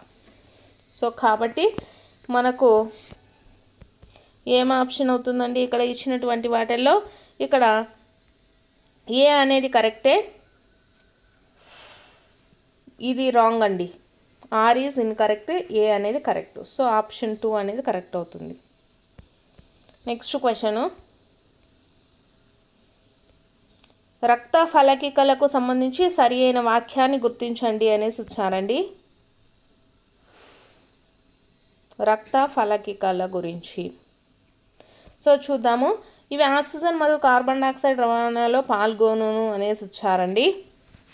సో రక్త ఫలకికలకు చూసుకున్నట్లయితే మనము ఇవి రక్త స్కందనంలో మాత్రమే పాల్గొంటాయండి. అంటే రక్త ఫలకికలు మనకు బ్లడ్ అనేది గడ్డ కట్టడానికి ఇది యూజ్ అవుతుందండి. రక్త ఫలకికలు ఏం చేస్తాయంటే మనకి ఏమైనా దెబ్బ తగిలి రక్తం కారుతూ ఉన్నప్పుడు తొందరగా రక్తం గడ్డకట్టడానికి ఈ రక్త ఫలకికలు అనేవి యూజ్ అవుతాయి. సో ఇవి రక్త ఫలకికల గురించి సరైన వాక్యం ఏదండి, ఆప్షన్ 2 మాత్రమే. సో ఇక్కడ మనకు ఆప్షన్స్లో చూసుకున్నట్లయితే ఆక్సిజన్ మరియు కార్బన్ డైఆక్సైడ్ రవాణాలలో పాల్గొంటాయి అనేసి ఇచ్చారండి. సో ఇవి వచ్చేసి మనకు ఎర్ర రక్త కణాల పని అండి. ఎర్ర రక్త కణాల పని ఏంటి అంటే మనకు శరీరంలో ఉండేటటువంటి ఆక్సిజన్ కార్బన్ డైఆక్సైడ్ రవాణాలో పాల్గొంటాయన్నమాట. నెక్స్ట్ ఇవి సూక్ష్మ క్రిములతో పోరాడును అనేసి ఇచ్చారండి. అలాగే ఇవి శరీరానికి వ్యాధి నిరోధక శక్తిని కూడా అందిస్తాయి అనేసి ఇచ్చారు. సో ఇవేంటంటే వైట్ బ్లడ్ సెల్స్ అండి, తెల్ల రక్త కణాలు చేసేటటువంటి పని. సో రక్త ఫలకికలు అనేటివి ఏం చేస్తాయంటే మనకు రక్తం గడ్డ కట్టడానికి తొందరగా రక్త ఫలకికలు అనేటివి సహాయపడతాయండి. ఎర్ర రక్త కణాలు ఏం చేస్తాయి, ఆక్సిజన్ అలాగే కార్బన్ డైఆక్సైడ్ రవాణాలో మనకు సహాయం చేస్తాయి. అలాగే తెల్ల రక్త కణాల పని ఏంటంటే మనకు సూక్ష్మ క్రిములతో పోరాటము అలాగే శరీరానికి తగినటువంటి వ్యాధి నిరోధక శక్తిని అందించడంలో ఈ తెల్ల రక్త కణాలు మనకు సహాయపడుతూ ఉంటాయి. సో ఇక్కడ ఇచ్చినటువంటి వాటిలో కరెక్ట్ వచ్చేసి ఆప్షన్ 2 మాత్రమే. నెక్స్ట్ క్వశ్చన్ చూద్దాము. శుక్రకణం ఉత్పత్తి నుండి విడుదల వరకు అది ప్రయాణించే మార్గము సరైన వరుస క్రమం ఏది అనేసి ఇచ్చారండి.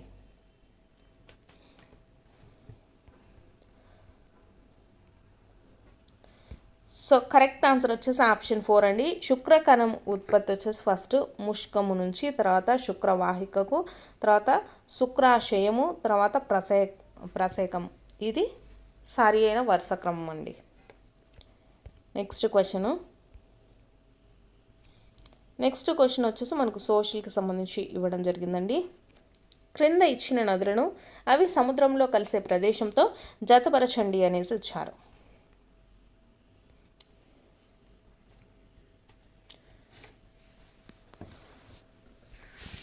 సో కృష్ణానది అండి మనకు హంసల దీవి అనేటటువంటి ప్లేస్లో సముద్రంలో కలుస్తుంది.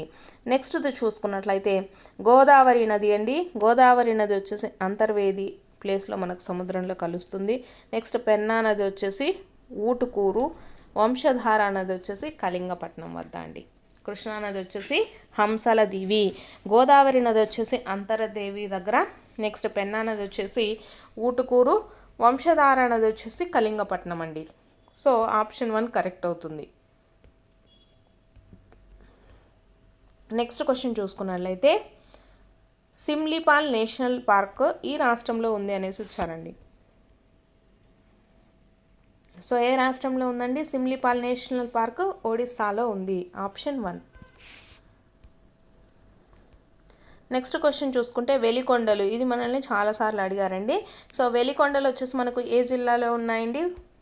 ఇవి వచ్చేసి మనకు ఎస్పీఎస్ఆర్ నెల్లూరు జిల్లాలో ఉన్నాయి వెలికొండలు. నెక్స్ట్ క్వశ్చను, కెన్యా దేశం యొక్క జనాభా పిరమిడ్ నిర్మాణము ఈ క్రింది విధంగా ఉంటుంది అనేసి ఇచ్చారండి. మనకు కెన్యా దేశం యొక్క జనాభా పిరమిడ్ నిర్మాణం అయితే ఉంటుంది కదా, సో అది మనకు ఎలా ఉంటుంది అనేసి ఇచ్చారండి. సో ఇది ప్రారంభంలో మనకు విశాలంగా ఉంటుంది. Option 1 correct. నెక్స్ట్ క్వశ్చన్ చూసుకున్నట్లయితే క్రింది వాటిలో బహుళజాతి సంస్థలను గుర్తించండి అనేసి ఇచ్చారండి. సో ఇక్కడ మనకు ఏమి ఇచ్చారండి? కార్గిల్ ఫుడ్స్, టాటా మోటార్స్, ఇన్ఫోసిస్, రాన్ బాక్సీ అనేసి ఇచ్చారు. సో కంపేర్ చేసుకుంటే ఇవన్నీ కూడా మల్టీనేషనల్ కార్పొరేషన్సే, బహుళజాతి సంస్థలే అండి. మొత్తం ఈ 3 కూడా కార్గిల్ ఫుడ్స్ కానివ్వండి, టాటా మోటార్స్ కానివ్వండి, అలాగే ఇన్ఫోసిస్, రాన్ బాక్సీ. సో ఇవి ఫస్ట్ ఆప్షన్ వచ్చేసి కరెక్ట్ అండి. నెక్స్ట్ క్వశ్చను, సో ఇది కూడా వెరీ వెరీ ఇంపార్టెంట్ అండి. ఇది మనల్ని దాదాపుగా చాలాసార్లు అడుగుతున్నారు ఈ ఆర్కిటెక్చర్స్ గురించి. 2 నిలువు స్తంభాలపై అడ్డంగా ఒక దూలం పెట్టి దాని పైకప్పులు, తలుపులు, కిటికీలు మొదలైనవి తయారు చేయబడేవి పైన పేర్కొన్న నిర్మాణ శైలి అనేసి అడుగుతున్నారు. సో ఇక్కడ ఇచ్చినటువంటి నిర్మాణ శైలులన్నీ కూడా కంపల్సరీగా నేర్చుకోవాలండి. చాలాసార్లు కూడా మనల్ని అడుగుతూ ఉన్నారు. సో ఈ శైలి ఏంటంటే ట్రబియేట్ అండి. 2 నిలువు స్తంభాలు అడ్డంగా ఒక దూలం పెట్టి దాని పైకప్పులు కానీ, తలుపులు, కిటికీలు మొదలైనవి తయారు చేయబడతాయి. సో ఇది నిర్మాణ శైలి ఏంటిదండి? ట్రబియేట్. నెక్స్ట్ క్వశ్చన్, ఈ క్రింది వాక్యములలో సముద్రగుప్తునకు సంబంధించి సరియైన వాక్యములు అనేసి అడిగారండి. సో మనకు సముద్రగుప్తుని ఏమని పిలుస్తారండి? మొదటి చంద్రగుప్తుని యొక్క కుమారుడు అని పిలుస్తారు. ఎస్ కరెక్టే. నెక్స్ట్ సెకండ్ది, తమిళనాడులో కంచి వరకు తన జైత్రయాత్ర కొనసాగించాడు. సో ఇది కూడా కరెక్టేనండి. ఫస్ట్ది కరెక్టే, బీది కరెక్టే అండి. అలాగే దక్షిణాన 12 మంది రాజులను ఓడించడం కూడా జరిగింది. సో ఓన్లీ ఏబిడి కరెక్ట్ అండి సముద్రగుప్తునికి సంబంధించి. నెక్స్ట్ క్వశ్చన్, మానవ అక్రమ రవాణాను నిరోధించే హక్కును గుర్తించండి అనేసి ఇచ్చారండి. మానవ అక్రమ రవాణా, సో దీన్ని ఏమంటామండి? పీడనాన్ని నిరోధించే హక్కు కిందికి వస్తుంది. నెక్స్ట్ క్వశ్చన్, ఈ యూరోపియన్ దేశంలో టిప్పు సుల్తాన్ సత్సంబంధాలు ఏర్పరచుకున్నారు అనేసి ఇచ్చారు. సో ఏ యూరోపియన్ అండి? ఫ్రాన్స్ అండి. కరెక్ట్ ఆన్సర్ వచ్చేసి France, option 3. Next question, identify the mismatched pair అనేసి ఇచ్చారండి. సరికాని జతను గుర్తించండి. సో ఇక్కడ మనకు చూసుకున్నట్లయితే వందన శివ పర్యావరణవాది, రాజ్ కుమారి దేవి స్త్రీ ఆర్థిక స్వేచ్ఛ అనేసి ఇచ్చారు. సో ఇక్కడ నెక్స్ట్ది చూసుకున్నట్లయితే లక్ష్మీ అగర్వాల్. సో లక్ష్మీ అగర్వాల్ గురించి ఇచ్చారండి. సో లక్ష్మీ అగర్వాల్ వచ్చేసి గిరిజన తెగ మహిళల హక్కులు అనేసి ఇచ్చారు. మహిళల హక్కులు కాదండి, యాసిడ్ దాడి బాధితుల హక్కుల కోసం. లక్ష్మీ అగర్వాల్ వచ్చేసి మనకు యాసిడ్ దాడి అండి. యాసిడ్ దాడి జరిగినటువంటి బాధితుల కోసము, వారి యొక్క హక్కుల కోసం పోరాడింది ఎవరు అంటే లక్ష్మీ అగర్వాల్ అండి. అర్చన సోరెంగ్ ఎవరంటే గిరిజన సాంప్రదాయాలపై కథనాలు. సో ఇవి కరెక్టే. సో రాంగ్ వచ్చేసి మనకు ఆప్షన్ 3. నెక్స్ట్ క్వశ్చన్, సో ఇక్కడ వచ్చేసి ఎన్నికల సంఘం ఒక పార్టీని రాష్ట్ర పార్టీగా గుర్తించే అర్హతల విషయంలో సరి అయిన సమాధానాన్ని ఎన్నుకోండి అనేసి ఇచ్చారండి. సో ఏదైనా ఒక ఎన్నికల సంఘం వచ్చేసి ఒక పార్టీని రాష్ట్ర పార్టీగా గుర్తించాలంటే ఏం చేయాలండి? రాష్ట్ర శాసనసభకు జరిగే ఎన్నికల్లో మొత్తం ఓట్లలో కనీసం 6% ఓట్లు అనేది సాధించాలి. నెక్స్ట్ చూసుకున్నట్లయితే రాష్ట్ర శాసనసభ ఎన్నికల్లో కనీసము 2 సీట్లను గెలుచుకోవాలి. సో ఇలా చేసినట్లయితే రాష్ట్ర పార్టీగా గుర్తింపు అనేది మనకు ఇవ్వడం జరుగుతుందండి. సో 2 కూడా కరెక్టే. సో 2 కరెక్టే కాబట్టి బోత్ ఏ అండ్ బి అనేది కరెక్ట్ ఆన్సర్ అండి. నెక్స్ట్ క్వశ్చన్, రాజకీయాల నుండి మతాన్ని ఎప్పటికీ వేరు చేయలేమని పేర్కొన్నవారు ఎవరు? సో ఎవరండి? గాంధీజీ అండి, ఆప్షన్ 2. నెక్స్ట్ క్వశ్చన్, మన దేశంలో తొలి నదీలోయ నాగరికతలు విలసిల్లలేదు అనేసి ఇచ్చారండి. సో ఎక్కడ అంటే గ్రీస్లో, ఆప్షన్ 2. నెక్స్ట్ క్వశ్చన్, సో మెథడాలజీకి సంబంధించినటువంటి క్వశ్చన్స్ అండి ఇవి. పాఠశాలల్లో విద్యా లక్ష్యాల సాధనకు విద్యార్థి నిర్వహించే కార్యకలాపాల సమూహారమే విద్యా ప్రణాళిక అని నిర్వచించింది ఎవరు అనేసి వచ్చారండి. సో ఎవరండి నిర్వచించింది? ఆల్బర్టీ అండి. పాఠశాలలో విద్యా లక్ష్యాల సాధనకు విద్యార్థి నిర్వహించే కార్యకలాపాల సమూహారమే విద్యా ప్రణాళిక అని నిర్వచించింది ఆల్బర్టీ అండి. నెక్స్ట్ ఇది వచ్చేసి భావావేశ రంగానికి సంబంధించి ఇచ్చారండి. సరి అయిన సమాధానం గుర్తించండి అనేసి ఇచ్చారు. సో భావావేశ రంగంలో మనం గ్రహించడం, విలువ కట్టడం, వ్యవస్థాపనం ఇవన్నీ కూడా ఉన్నాయి.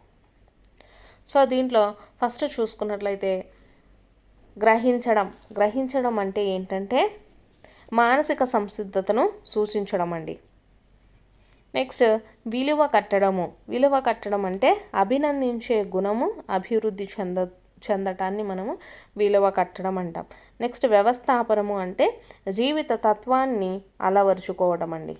వ్యవస్థాపనం అంటే జీవిత తత్వాన్ని అలవరుచుకోవటము.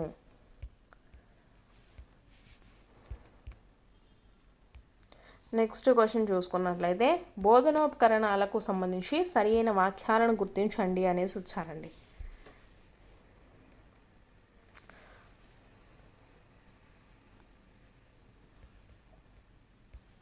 సో ఇక్కడ బోధనోపకరణాలకు సంబంధించి సో ఏమేమి ఇచ్చారండి? ఓవర్ హెడ్ ప్రొజెక్టర్లో సమాంతర అలాగే కుంభాకార పుటాకార దర్పణాలు అయితే ఉంటాయి. చలనచిత్రాలు వచ్చేసి థార్న్డైక్ సంసిద్ధత నియమాన్ని తృప్తిపరచడం జరుగుతుంది. యథార్థ పరిస్థితులకు ప్రాతినిధ్యం వహించడాన్ని ఏమంటామండి? సిమ్యులేషన్ అనేసి అంటాము. జోడో జ్ఞాన్ అనేది ఒక ఆన్లైన్ మాసపత్రిక అనేసి ఇచ్చారు. ఇది మాసపత్రిక అనేది కాదండి.